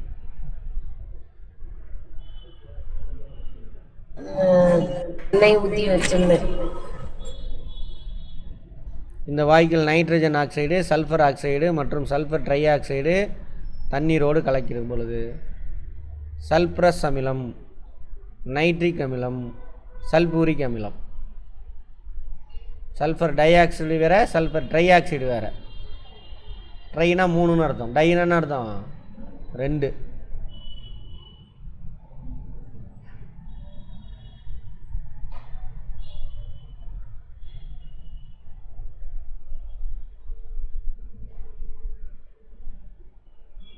சரியா? அமிலமலையினால் தாவரங்கள், நீர்வாழ் உயிரினங்கள் இதெல்லாம் பாதிக்கப்படுது. எலக்ட்ரானிக் வேஸ்ட், இது பயங்கர டேஞ்சர். ரேடியேஷன் வெளியிடக்கூடிய பொருள்லாம் இருக்கும். படம்லாம் கூட பார்த்தீங்கல்ல, அந்த ரேடியேஷன் வரதுனால அங்கே அந்த ஏரியாவில் கேன்சர் வருது, அதை தடுக்கிறதுக்கு ஒருத்தர் வருவார், ஹீரோ. என்ன படம்? எந்திரனா? எந்திரன். அப்புறம் அது கழிவுனால் வரதில்லை, அது டவர்னால் வருது. எந்திரன் 2. சிங்கமா? சிங்கம் தம்பியா? தம்பி படமா? அதெல்லாம் நம்ம பயன்படுத்துகிற எலக்ட்ரானிக் குட்ஸ் எல்லாமே என்னது, குப்பையில் போட்டிங்கன்னா பயங்கரமான டேஞ்சர். மருத்துவமனையில், கவர்மெண்டில் டியூப் லைட்டு கூட டேஞ்சர் தான். குழல் விளக்குன்னா அது tube light.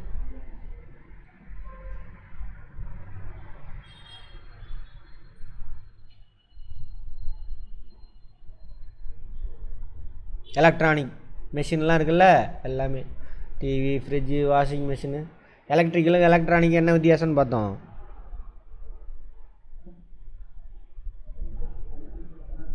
Electrical, electronics.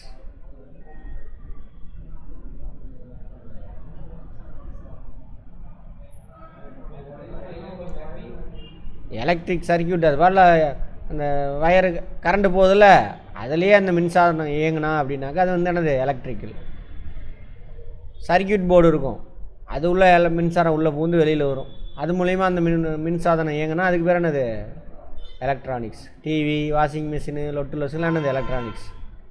Computer எல்லாமே என்னது, எலக்ட்ரானிக்ஸ்.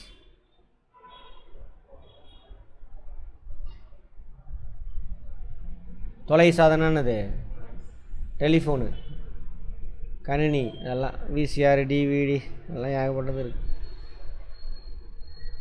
சாலிட் வேஸ்ட் மேனேஜ்மெண்ட், வீட்டிலேருந்து தூக்கி போடுறோம்ல, அதெல்லாம் திடப்பொருளாகவும் இருக்கலாம், திரவ பொருளாகவும் இருக்கலாம், வாயுக்களாக இருக்கலாம். மருத்துவமனை கழிவுகள், மருத்துவமனை கழிவுகள்லாம் பயங்கர டேஞ்சரு. ஏன்னா அங்கே ஸ்கேனில் எடுக்கிறாங்கல்ல, அதில் இந்த ரேடியேஷன் வெளியாகக்கூடிய மெட்டீரியல்லாம் இருக்கும், அதை கொண்டு போய் அப்படியே குப்பையில் போடக்கூடாது, போட்டால் டேஞ்சர். அதனால தான் கவர்மெண்ட் வந்துட்டு மருத்துவமனைக்கெலாம் இந்த டேக்ஸ் அதிகமாக வாங்குவாங்க. எதுக்குன்னா இந்த கழிவுலாம் இருக்குல்ல, அதை டிஸ்போஸ் பண்ணுறதுக்கு அதிக செலவாகும். அதனால் இறந்த பிராணிகள், கட்டுமானத்துறை கழிவு, சாம்பல், நீடித்த நிலையான வளர்ச்சி என்னென்னு பார்த்தோம் அப்படின்னா சஸ்டைனபிள் டெவலப்மெண்ட். என்னது அப்படின்னா இன்றைக்கி இருக்கக்கூடிய இந்த எல்லா வளம் 4 வளம் பார்த்தோம்ல, முக்கியமான வளம் நம்ம பயன்படுத்தி நல்லா வாழணும். அது போக என்ன பண்ணணும், வருங்கால சந்ததியினருக்கு விட்டுட்டு போகணும். அதான் இது அப்படியே படிச்சுக்கோங்க, இது ஒன்றும் பெரிய விஷயம் இல்லை. இதை மட்டும் பார்த்துக்கலாம். இயற்கை வளத்தின் அளவு எக்காலத்திலும் குறையாமல் இருக்க வேண்டும். கரெக்டாக? அப்படின்னா நடத்த ஃபியூச்சருங்கும் அவங்கள விட்டுட்டு போகணும், நம்மளுடைய சந்ததியினருக்கு.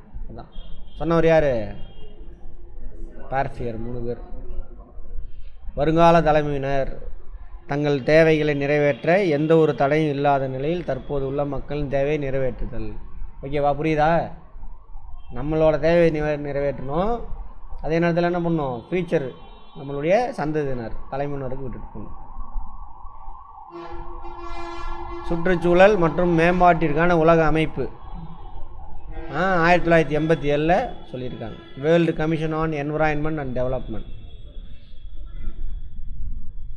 இதோட கோல்ஸ் இயற்கை வளங்கள் பாதுகாக்கப்படணும், எல்லாத்துக்கும் எல்லாமே கிடைக்கணும். எல்லாத்துக்கும் எல்லாமே ஒரு குரூப்புக்கு மட்டும் கிடச்சி மற்றவங்களுக்கு கிடைக்காம அப்படி கிடையாது. பொருளாதார வளர்ச்சி, சமூக சேர்ப்பு, சுற்றுச்சூழல் பாதுகாப்பு முக்கியமான குறிக்கோள். நோட் பண்ணிக்கோங்க இதெல்லாம். எக்கனாமிக் டெவலப்மெண்ட், சோசியல், எல்லாத்துக்கும் எல்லாமே கிடைக்கணும். அப்புறம் என்விரான்மெண்டல் ப்ரொடெக்ஷன், பாதுகாப்பு.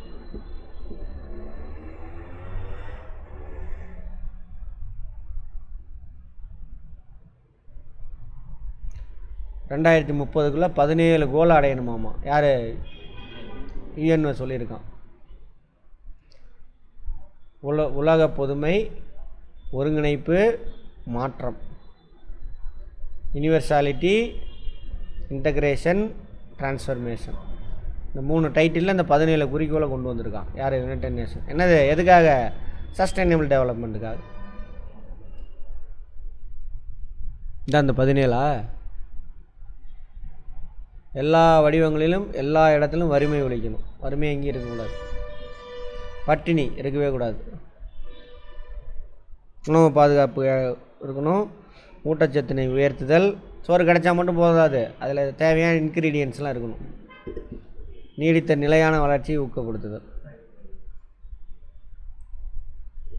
ஏன் விவசாயத்துறை உயர்ந்தால் தான் என்ன, வளர்ந்தால் தான் என்ன கிடைக்கும்? உணவு கிடைக்கும். அதுக்காக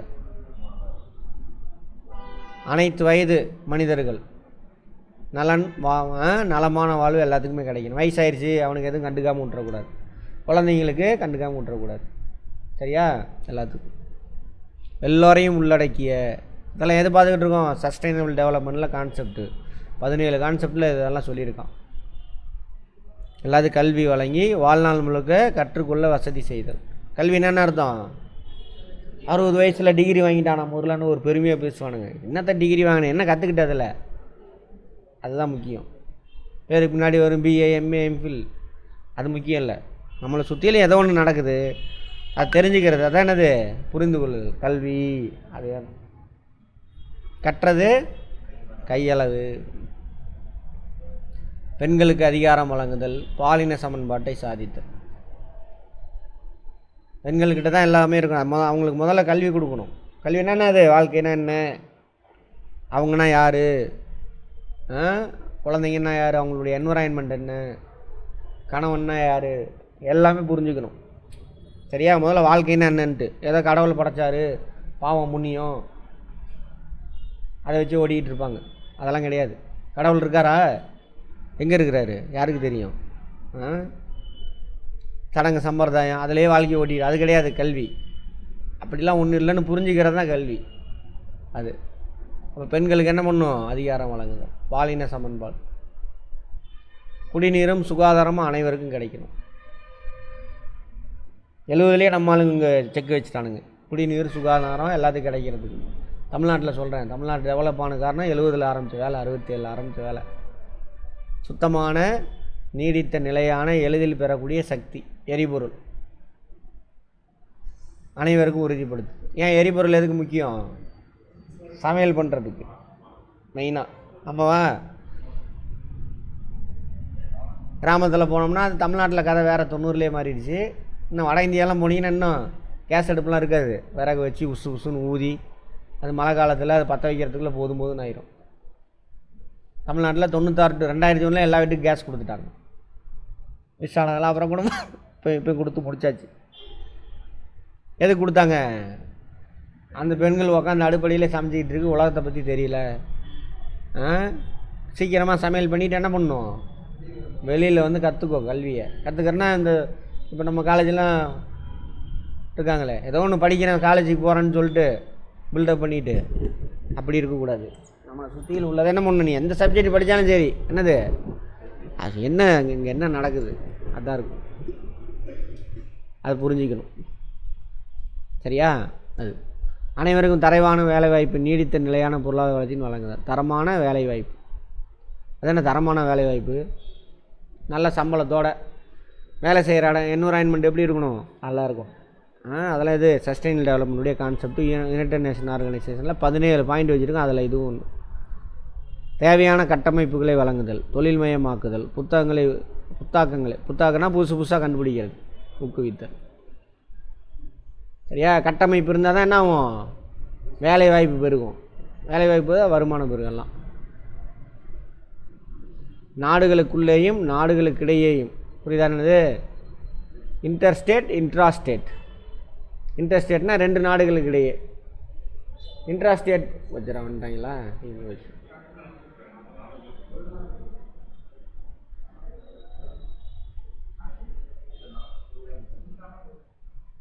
இன்ட்ராஸ்டேட் அப்படின்னா அந்த நாட்டுக்குள்ளே அப்படின்னு அர்த்தம்.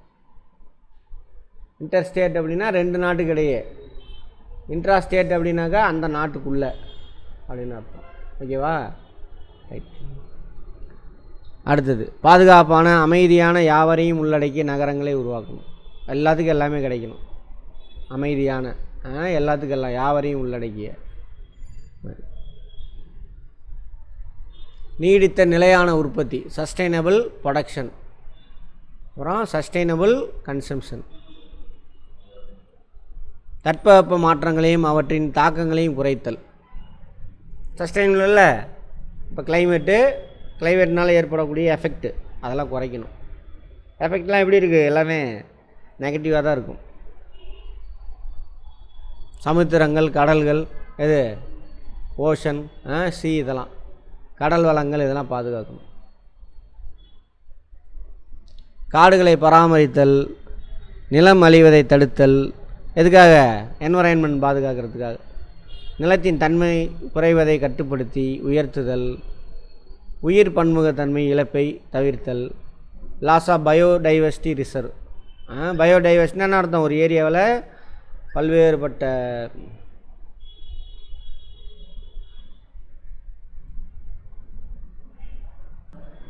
ரைட். அடுத்து பாருங்கள், பயோடைவர்சிட்டி. ஒரு ஏரியா அப்படின்னாக்க என்ன இருக்கும்?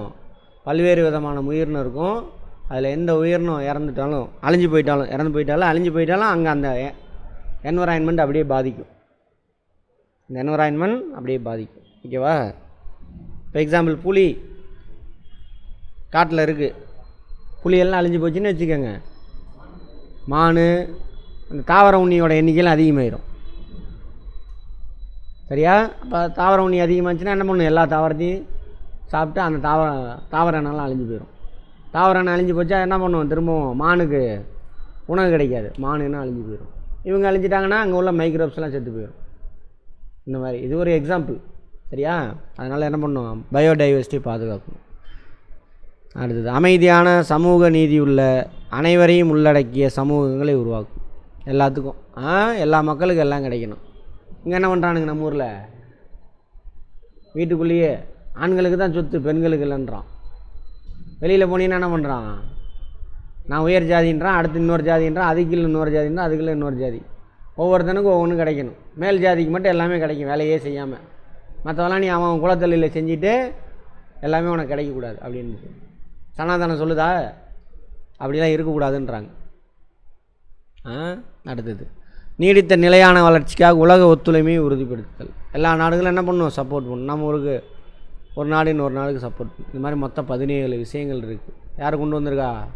புரிஞ்சு வச்சுருந்தா போதும். எதையும் மனப்பாடம் பண்ணாதீங்க ஸ்கூலில் மாதிரி. அங்கே ஸ்டேட்மெண்ட் கொடுப்பான், பார்த்து எழுத போகிறேன், அவ்வளோதான். இதான் இது சரி, இது கரெக்டு அப்படின்ட்டு. அதனால் உட்காந்து மனப்பாடம் பண்ணிகிட்டு இருக்காதீங்க. பசுமை முயற்சிகள். இங்கிலீஷில் என்ன போட்டிருக்கான்?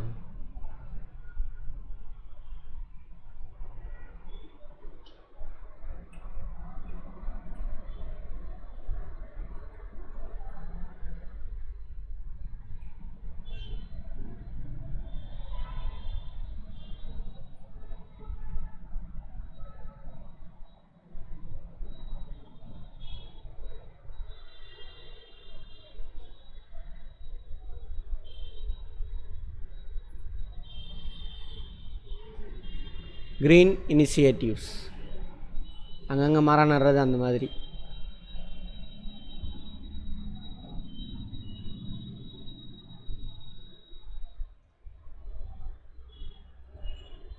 நிறையா நிறுவனங்கள் அவனுடைய என்விரான்மெண்ட்டுக்காக என்ன பண்ணுறான், அவனோட லாபத்திலேருந்து ஒரு பகுதியை செலவு பண்ணுறாங்கன்றாங்க மரம் வைக்கிறதுக்கு, அதுக்கு இதுக்கெல்லாம்.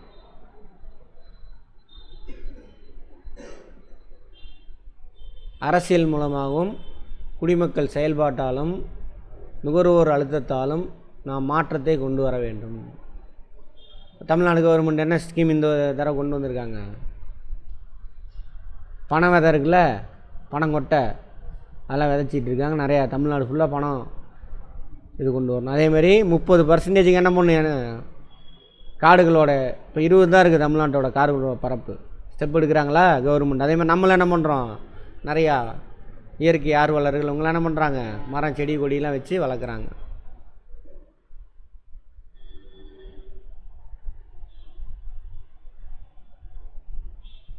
புவி வெப்பமயமாதல் இதில் என்ன பண்ணலாம், குறைக்கலாம் மரம் நிறைய வச்சோம்னா. ஏன்னா முக்கியமான க்ரீன் ஹவுஸ் கேஸ் எது, கார்பன் டை ஆக்சைடு.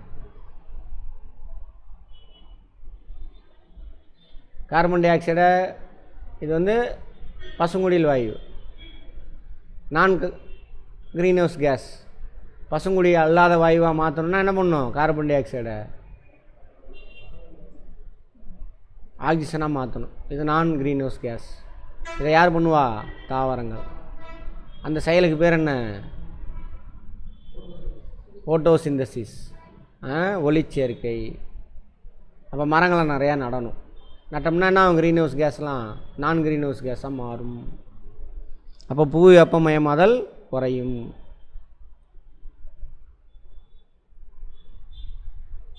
வளர்ச்சியடைஞ்ச நாடுகள் மாசு கட்டுப்பாட்டு முயற்சிகளுக்கான செலவினை ஏற்க வேண்டும். தெரியுமா, ஒரு நாடு வந்துட்டு நமக்கு நம்ம நாட்டில் மரம்லாம் வைக்கிறதுக்காக பணம் கொடுக்குறான் நம்ம நாட்டுக்கு. தெரியுமா, கேள்விப்பட்டிருக்கீங்களா யாராவது? சத்தமா, ஜப்பான் வந்து நம்ம நாட்டுக்கு என்ன பண்ணுறான், ஃபண்டு கொடுக்குறான். ஏன்னா அவன் நாடு குட்டி நாடு, அங்கே மரம் வைக்கிறதுக்கு வசதி இல்லை, அவன் நிறையா ஃபேக்ட்ரி வச்சுருக்கான். ஸோ அதனால் நம்மக்கிட்ட ஃபண்ட் பண்ணி நீ உங்கள் மரம் வச்சுக்கோ உங்கள் நாட்டில் அப்படின்றான். நம்ம நாட்டில் மரம் வச்சாக்கா எப்படி க்ரீன் ஹவுஸ் கேஸ் எஃபெக்ட் குறையுமா? ஏன், பூமி ஓப்பனில் தானே இருக்குது. நம்ம நாட்டில் மரம் வச்சானா அவன் நாட்டில் வச்சானே, அட்மாஸ்பியர் ஓப்பன் தான், சரியா? அதனால் அப்படி இயற்கை பண்ணை முறை, ஆர்கானிக் ஃபார்மிங். ஆர்கானிக்னா என்னது, மாலிகுல்ஸில் பார்த்துருப்போம் 2 வகை, ஆர்கானிக் மாலிகுலு, இன்ஆர்கானிக். சரியா? ஆர்கானிக்னா என்னது, உயிரினங்கள், தாவரம் மற்றும் விலங்குகள் உருவாக்கக்கூடிய மாலிகுல்ஸ், அதான் ஆர்கானிக். இலை தலை இதெல்லாம் ஆர்கானிக். இலை தலை சாணி இதெல்லாம் இருக்குல்ல, இதெல்லாம் போட்டு வளர்த்தோம்னா என்னது, அதுக்கு பேர் ஆர்கானிக் ஃபார்மிங். அந்த இலை தலை மக்கும் பொழுது அதிலேருந்து என்ன கிடைக்குமோ,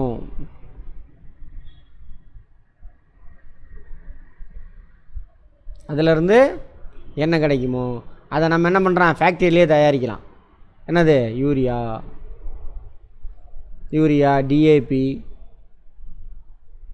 இப்படி ஃபேக்ட்ரியில் தயாரித்து அது மூலிமா தாவரங்களை வளர்த்தோம்னா என்னது, அதுக்கு பேர் இன்ஆர்கானிக். இன்ஆர்கானிக்கில் வர மெட்டீரியல்னால் அவன் நிறையா என்விரான்மெண்ட்டுக்கு பொல்யூஷன் வரும். ஸோ இன்ஆர்கானிக் ஃபார்மிங், ரசாயன உரம் பூச்சிக்கொல்லி மருந்தை கட் பண்ணிவிட்டு திரும்ப எங்கே போவோம், ஆர்கானிக் ஃபார்மிங் போவோம். 2வது பசுமை புரட்சி இந்தியாவில், அதில் வந்து எதுக்கு முக்கியத்துவம் கொடுக்குறாங்க, ஆர்கானிக் ஃபார்மிங். டாக்டர் மன்மோகன் சிங் இருக்கும் பொழுதே அதை அனௌன்ஸ்மெண்ட் பண்ணியிருப்பார் 2004லேருந்து 2014 இயற்கை பண்ணை முறை, கால்நடை சாணம், இயற்கை கழிவு, பயிர் பூச்சி மருந்து. இப்போ பூச்சி மருந்துலாம் என்ன பண்ணுவோம், இன்ஆர்கானிக், ரசாயனம், பெஸ்டிசைடு இதெல்லாம் பயன்படுத்துகிறாங்க. அது டேஞ்சர், சரியா, விவசாயத்தில். அப்போ என்ன பண்ணலான்னா, நம்ம வேப்ப முத்தெல்லாம் இருக்குல்ல, வேப்பங்கொட்டை, அதை அரைச்சி அதை பூச்சிக்கொல்லியாக பயன்படுத்தலாம்.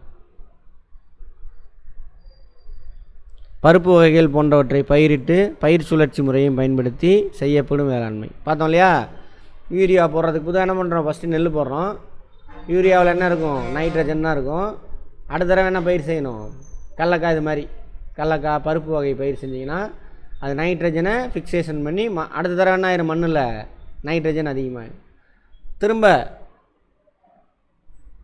நெல் பயிர் செய்யும் பொழுது அதில் உள்ள நைட்ரேட் எடுத்துக்கிட்டு நெல் நல்லா வளரும். சரியா?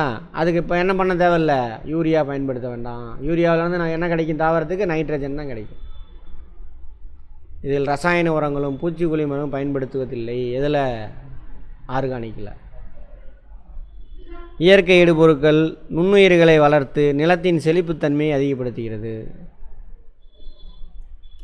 இலை தலை சாணிலாம் போடும்பொழுது என்ன ஆகுனா, அதை மக்க வைக்கிறதுக்குன்னு நிறைய மைக்ரோப்ஸ் உள்ள இருக்கும்.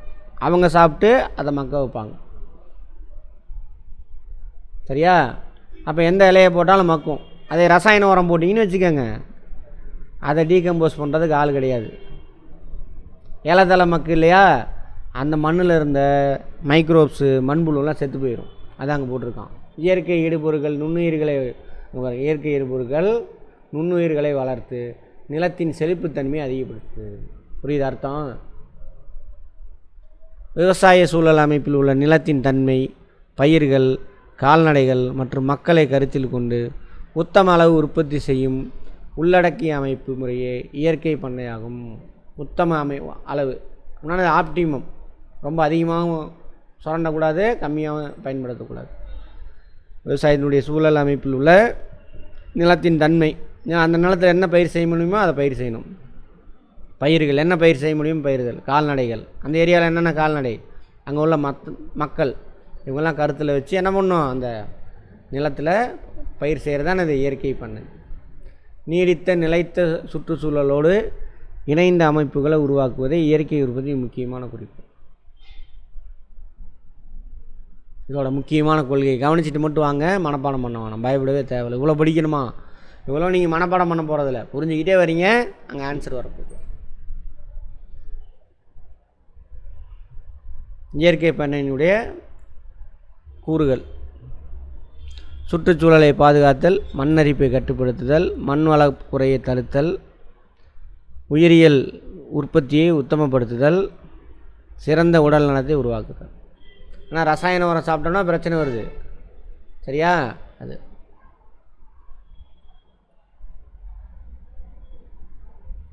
மண்ணுக்குள் உயிரியல் நடவடிக்கைகளை மேம்படுத்தி மண்ணின் வளத்தன்மையை நீண்ட காலத்திற்கு நிலைத்திருக்க செய்தல். ஓகேவா? மண்ணோட வளம் நீண்ட காலத்துக்கு இருக்கணும். அமைப்புக்குள் உயிரியல் மாற்றங்களை நிலைத்திருக்க செய்தல். பயாலஜிக்கல் சேஞ்சஸ் நடக்குதுல்ல, நம்ம போடுற இலத்தெல்லாம் மக்களாம் சாப்பிடும், அப்புறம் நுண்ணுயிர் வளரும், திரும்ப நுண்ணுயிர் செத்து அதிலே விழுகும், அதை எடுத்துகிட்டு தாவரம் வளரும். இதெல்லாமே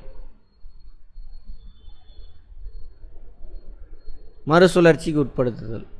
அதில் உள்ளதெல்லாம் மறுசுழற்சினா புரியுதா? இப்போ பசுந்தாள் உரம் இது வருது, திரும்ப இதோட பயிரெலாம் விளைச்சல் பருப்பு நெல்லெல்லாம் எடுத்துக்கிட்டோம், திரும்ப என்ன பண்ணணும், அதை கொண்டுட்டு போய் மாட்டுக்கு கீட்டுக்கு போடணும். அது சாப்பிட்டு என்ன பண்ணணும், சாணியை போடும். திரும்ப அதை கொண்டு போய் குப்பையில் போடுங்க. அங்கே மைக்ரோப்ஸு மண்புழுலாம் சாப்பிட்டு என்ன பண்ணும், நல்ல நைட்ரஜன் அதிகமாக இருக்கக்கூடிய மண்ணை உருவாக்கும், உரத்தை உருவாக்கும். அதை திரும்ப என்ன பண்ணுங்க, போடுங்க, திரும்ப செடி வளரும். அதான் மறுசுழற்சி. அதில் சாணியை கொண்டு போய் போட்டிங்கன்னா வரும், மண்புழு உரம். அதான் பசுந்தாள் உரம். ஏலத்தலை இந்த மண்புழு உரம் இருக்குல்ல, அதெல்லாம் போட்டோம்னா நல்லா வளரும். திரும்ப நமக்கு தேவையானதெல்லாம் எடுத்துகிட்டு திரும்ப என்ன பண்ணும், அதை மாட்டுக்கு போகணும், அது சாப்பிட்டு சாணியை போடும். அந்த மாதிரி இந்த பாருங்க, இங்கே இருக்கா சாணி என்ன பண்ணுவாங்க, மண்புழு உரம் பண்ணுவோம். உவர் நிலம், அல்கலி சாயில்.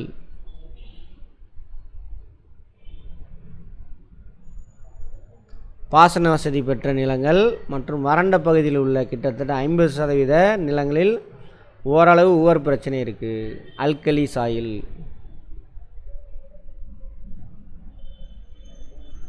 அப்படின்னா என்னென்னா, இப்போ விவசாய நிலம் இருக்குது, தண்ணி பாய்ச்சிரும். சரியா? தண்ணியில் என்னென்ன இருக்கும், H2O மாலிகள், அதை எடுத்துக்கும் அல்லது ஆவியாகி போயிடும். அது போக என்ன இருக்கும், மினரல்ஸ், தாதுக்கள்.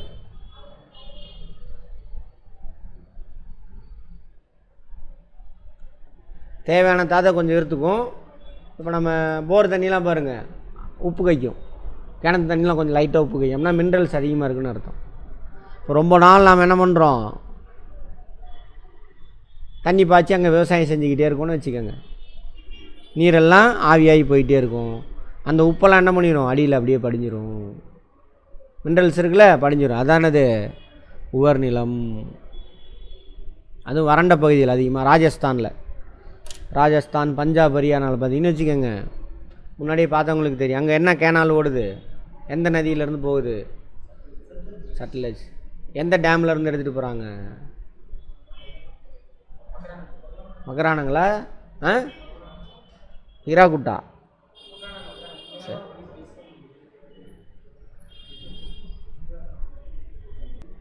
சரியா, அங்கே பாருங்கள் இந்த இடத்துல இதெல்லாம் பாலைவனம், பஞ்சாப் ஹரியானா ராஜஸ்தான்லாம். இந்த ஏரியாவில் என்ன பண்ணுறாங்க, சட்லஜ் நதியில் ஒரு டேம் கட்டி அங்கேருந்து தண்ணி எடுத்து இது வரைக்கும் கொண்டு வராங்க. இந்திரா காந்தி கேனால் பேர் வச்சுருப்பாங்க. சுதந்திரத்துக்கு அப்புறம் பாலைவன பகுதியாக அங்கே தண்ணி வச்சு என்ன பண்ணுறாங்க, விவசாயம் பண்ணுறாங்க. அந்த ஏரியாலாம் சோலைவனமாக மாறுது. பாலைவன பகுதியில் என்ன ஆகும், ஜாகிரஃபியில் பார்த்துருப்போம், சப் டிராபிக்கல் ரீஜன். அது மேலேருந்து வளிமண்டலம் கீழே இறங்கும். அப்போ என்ன ஆகுது, க்ளவுடு ஃபார்ம் ஆகுது, மழை பொழிவு இருக்காது. அங்கே தண்ணி இருந்தால் என்ன பண்ணும், அதேமாரி ரிலேட்டிவ் ஹியூமிடிட்டி குறைஞ்சிட்டே போயிடும். இப்போ தண்ணி கிடச்சதுன்னா என்ன பண்ணும், அந்த தண்ணி அது உறிஞ்சி எடுத்துகிட்டு போயிடும். வளிமண்டலம் ஒரு பக்கம் உறிஞ்சி எடுத்துகிட்டு போயிடும், பூமிக்குள்ளேயும் போயிடும். பார்ப்போம், இதெல்லாம் பார்ப்போம். ஜாகிரஃபி அட்டன் பண்ணாதாங்க, வெயிட் பண்ணுங்கள் பார்ப்போம். அதெல்லாம் கேள்வி இருக்கா, அதெல்லாம் நமக்கு ஒன்றுமே தெரியலன்னு நினைக்கக்கூடாது. இதெல்லாம் இருக்கா அப்படின்னு வெயிட் பண்ணுங்கள், கற்றுக்கலாம். சரியா, எல்லாமே கேள்வி.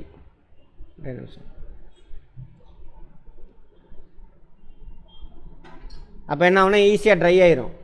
அந்த தண்ணியில் உள்ள மினரல்ஸ்லாம் என்ன ஆகும், அங்கே கீழே படிஞ்சிடும். இந்த பிரச்சனை அங்கே இருக்குது. எங்கே, இந்த ஏரியா பஞ்சாப் ஹரியானா ராஜஸ்தான்லாம் இருக்குல்ல, இந்திரா காந்தி கேனால் இருக்கக்கூடிய ஏரியாவில். அங்கே அதனால் என்ன ஆகுதுனாக்கா உவர் நிலமாக மாறிடும். அங்கே போட்டிருக்கு பாருங்கள், வறண்ட பகுதியில் உள்ள கிட்டத்தட்ட 50% நிலங்களில் பாசன வசதினா நம்மளாம் தண்ணி பாய்ச்சிறது.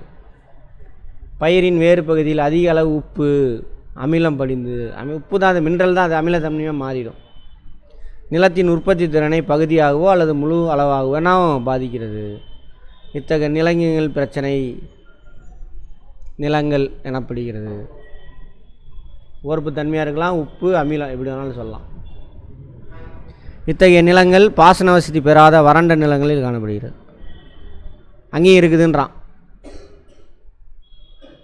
இத்தகைய உவர் நிலங்கள் பெரும்பாலும் பஞ்சாப் ஹரியானா தண்ணி பாயுதில்ல அங்கே, அதேமாதிரி உத்தரப்பிரதேசமும் ஆறு ஓடுறதுக்கு அந்த பக்கம் உள்ளதெல்லாம், சத்தீஸ்கர், ராஜஸ்தான், ஆந்திர பிரதேசம், குஜராத்து, மகாராஷ்டிரா, கர்நாடகா, மத்திய பிரதேசம், தமிழ்நாடு, அங்கெல்லாம் ஒரு சில பகுதிகளில் இருக்குது. அதிகமாக எங்கே இருக்குது, பஞ்சாப் ஹரியானா உத்தரப்பிரதேசம் அதிகம். ராஜஸ்தானையும் சேர்த்திக்கங்க. மரம் வளர்த்தா என்ன ஆகும், கார்பன் அளவு அதிகமாகும், வளிமண்டலத்தில் ஆக்சிஜனுடைய அளவு அதிகமாகும், வளிமண்டலம் தூய்மையாகும், இதெல்லாம் நடக்கும். மரங்கள் பூமியின் நுரையீரல் எனப்படுது. ஆமாவா, அதான் ஆக்சிஜன் ப்ரொடியூஸ் பண்ணுது.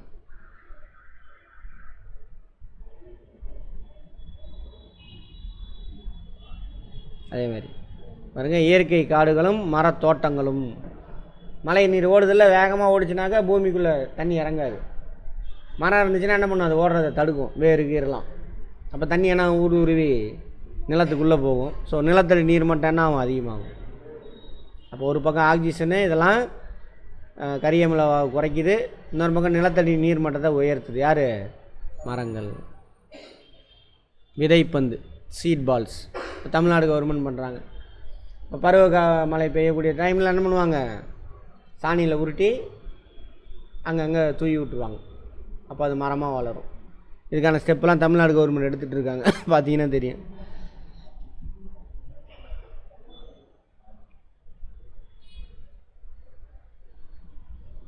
தேவையான மழை பொழிவு நீர் கிடச்சிருச்சுன்னா நான் முளைச்சி வரும். அந்த விதை பந்தில் உரங்கிறம் எல்லாம் இருக்கும். ஸோ அதை எடுத்துகிட்டு நல்லா வளரும். முடிஞ்சா பாடம்.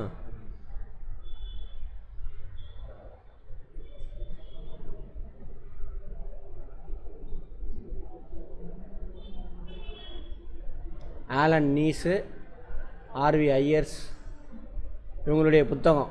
ரிசர்ச் மெட்டீரியல் ஏதோ ஒன்று வச்சுக்கோங்க. பொருள்சார் சமநிலை மாதிரி, மெட்டீரியல் பேலன்ஸ்டு மாடல், பொருளாதாரத்துக்கும் சுற்றுச்சூழலுக்கும் இடையே உள்ள தொடர்பை பற்றி அதில் பேசியிருக்காங்க.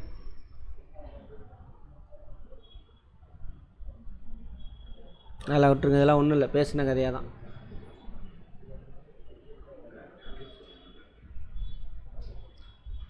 என்விரான்மெண்ட் என்ற வார்த்தை டேஸ் என்ற பொருள் கொள்ளும் எந்த பிரெஞ்சு வார்த்தையிலிருந்து தோன்றியது? மூணாவதா? என்வைரோனியா, சுற்றுச்சூழல். இதெல்லாம் ஒரு கேள்வின்னு கேட்டிருக்கான். பயோட்டிக்னா உயிர் சார்ந்தது, பொருள், உயிர் வாழ்வன. உயிர் வாழ்வன பயோ அப்படின்னா என்னன்னு பார்த்தோம் சயின்ஸில். உயிர் உள்ளது, உயிரற்றது, ரெண்டுக்கு என்ன வித்தியாசம்? சத்தமா? ஒரு பொருள் அதை மாதிரி இன்னொரு பொருளை உருவாக்குச்சுன்னா அது உயிர் உள்ளது, பயோட்டிக். ஒரு பொருள் அதை மாதிரி இன்னொன்று உருவாக்காது, அது உயிரற்றது. இப்போ செல்லு, பாக்டீரியா எல்லாமே அது என்ன பண்ணும்? அதை மாதிரியே இன்னொரு செல்லை உருவாக்கும். சார் ஆண்கள்லாம் உயிரை உருவாக்குறது இல்லை, நம்ம உடம்பு என்ன ஆகுது? ஒரு செல்லை இன்னொரு செல்லை உருவாக்கிக்கிட்டே இருக்குது இந்த செகண்டு கூட. அதனால தான் வளர்கிறோம், குழந்தையாக இருந்து வளர்கிறோம். சூழியல் என்பது என்விரான்மெண்ட் எந்த ஒன்றின் சிறிய பகுதி? சூழலியல்.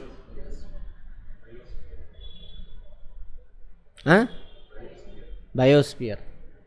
அதெல்லாம் நம்ம உள்ளே வேணான்னு விட்டுட்டு வந்தது, நம்ம அங்கே படித்ததை வச்சு சொல்கிறீங்க. ஆமாவா? பொருள்சால் சமநிலை அணுகுமுறை நிறுவியவர்?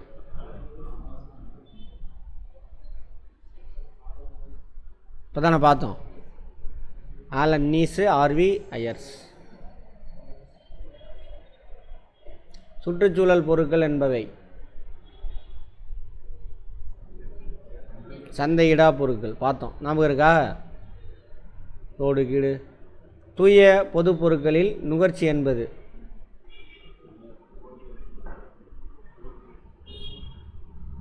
போட்டி. ஆனால் இது நம்ம பார்க்கல, வேணான்னுச்சு. போட்டி உடையது.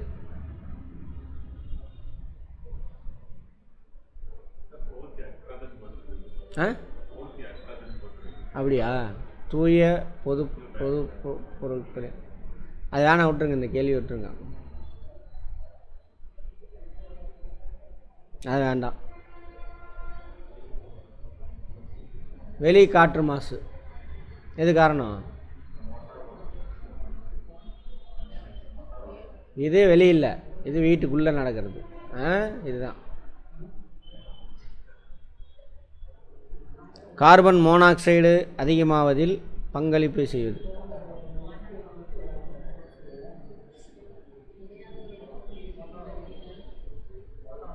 கார்பன் மேனாக்சைடா மோனாக்சைடு?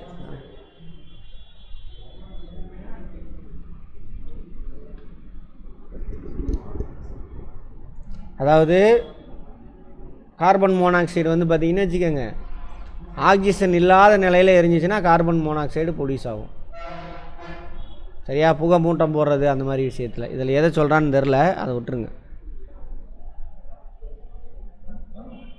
உலக வெப்பமயதலுக்காக காரணம் புவியீர்ப்பு விசையா? ஆக்சிஜனா? இல்லை. மைய நோக்கு விசையா? இல்லை. அப்போ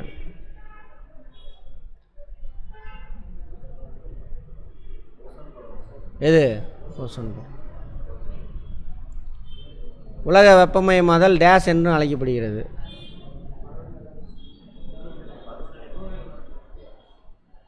வளிமண்டல மாறுபாடு இல்லை, என்ன போட்டிருக்கு? பருவநிலை மாறுபாடா? சரி, ரைட். ஏன்னா பருவநிலை தான் அதிகமாக மாறுபாடு அடையுது. எதனால்? குளோபல் வார்மிங்னால். பருவம்னா என்னன்னு தெரியும்? சீசன் சேஞ்சா? சீசனல் சேஞ்ச் பருவநிலை, பருவகால மாறுபாடு இல்லை, கிளைமேட் சேஞ்சு,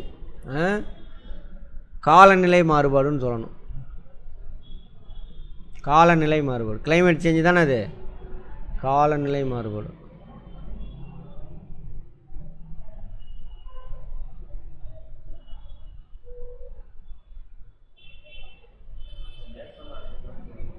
கடல் மட்ட உயர்வு, மழைப்பொழிவு மாறுதல், பாலைவனம் அதிகரித்தல். ரைட், மாதிரி சொன்னோம். எல்லாமே நடக்கும். சத்துக்களை அதிகப்படுத்தும் செயல் எப்படி அழைக்கப்படுகிறது? யூட்ராபிகேஷன். யூட்ராபிகேஷன். மண் மாசுவிற்கு முதல் நிலை காரணம்?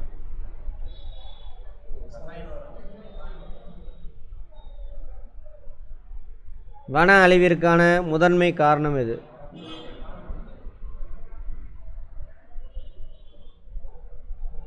மின்னணு கழிவுகளில் டேஷ் என்ற பொதுவாக குறிக்கப்படுறது.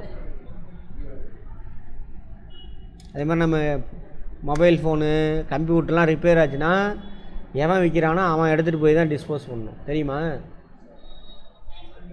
ஆமாம், இதில் போடக்கூடாது. ஆனால் நம்ம அதெல்லாம் ஃபாலோ பண்ணுறதே இல்லை. அமிலமலை டேஷ் விளைவுகளில் ஒன்று. காற்றுமாசு. ஓகேவா? நீடித்த வளர்ச்சி, வளங்குன்றா வளர்ச்சி குறிக்கோள்களை அடைய விதிக்கப்பட்டிருக்கும் காலம் 2017.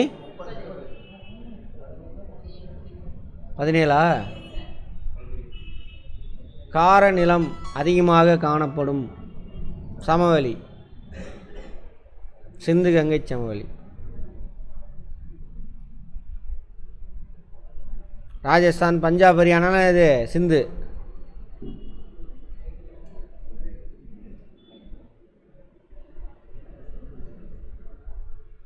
ஒரே நிமிஷம்.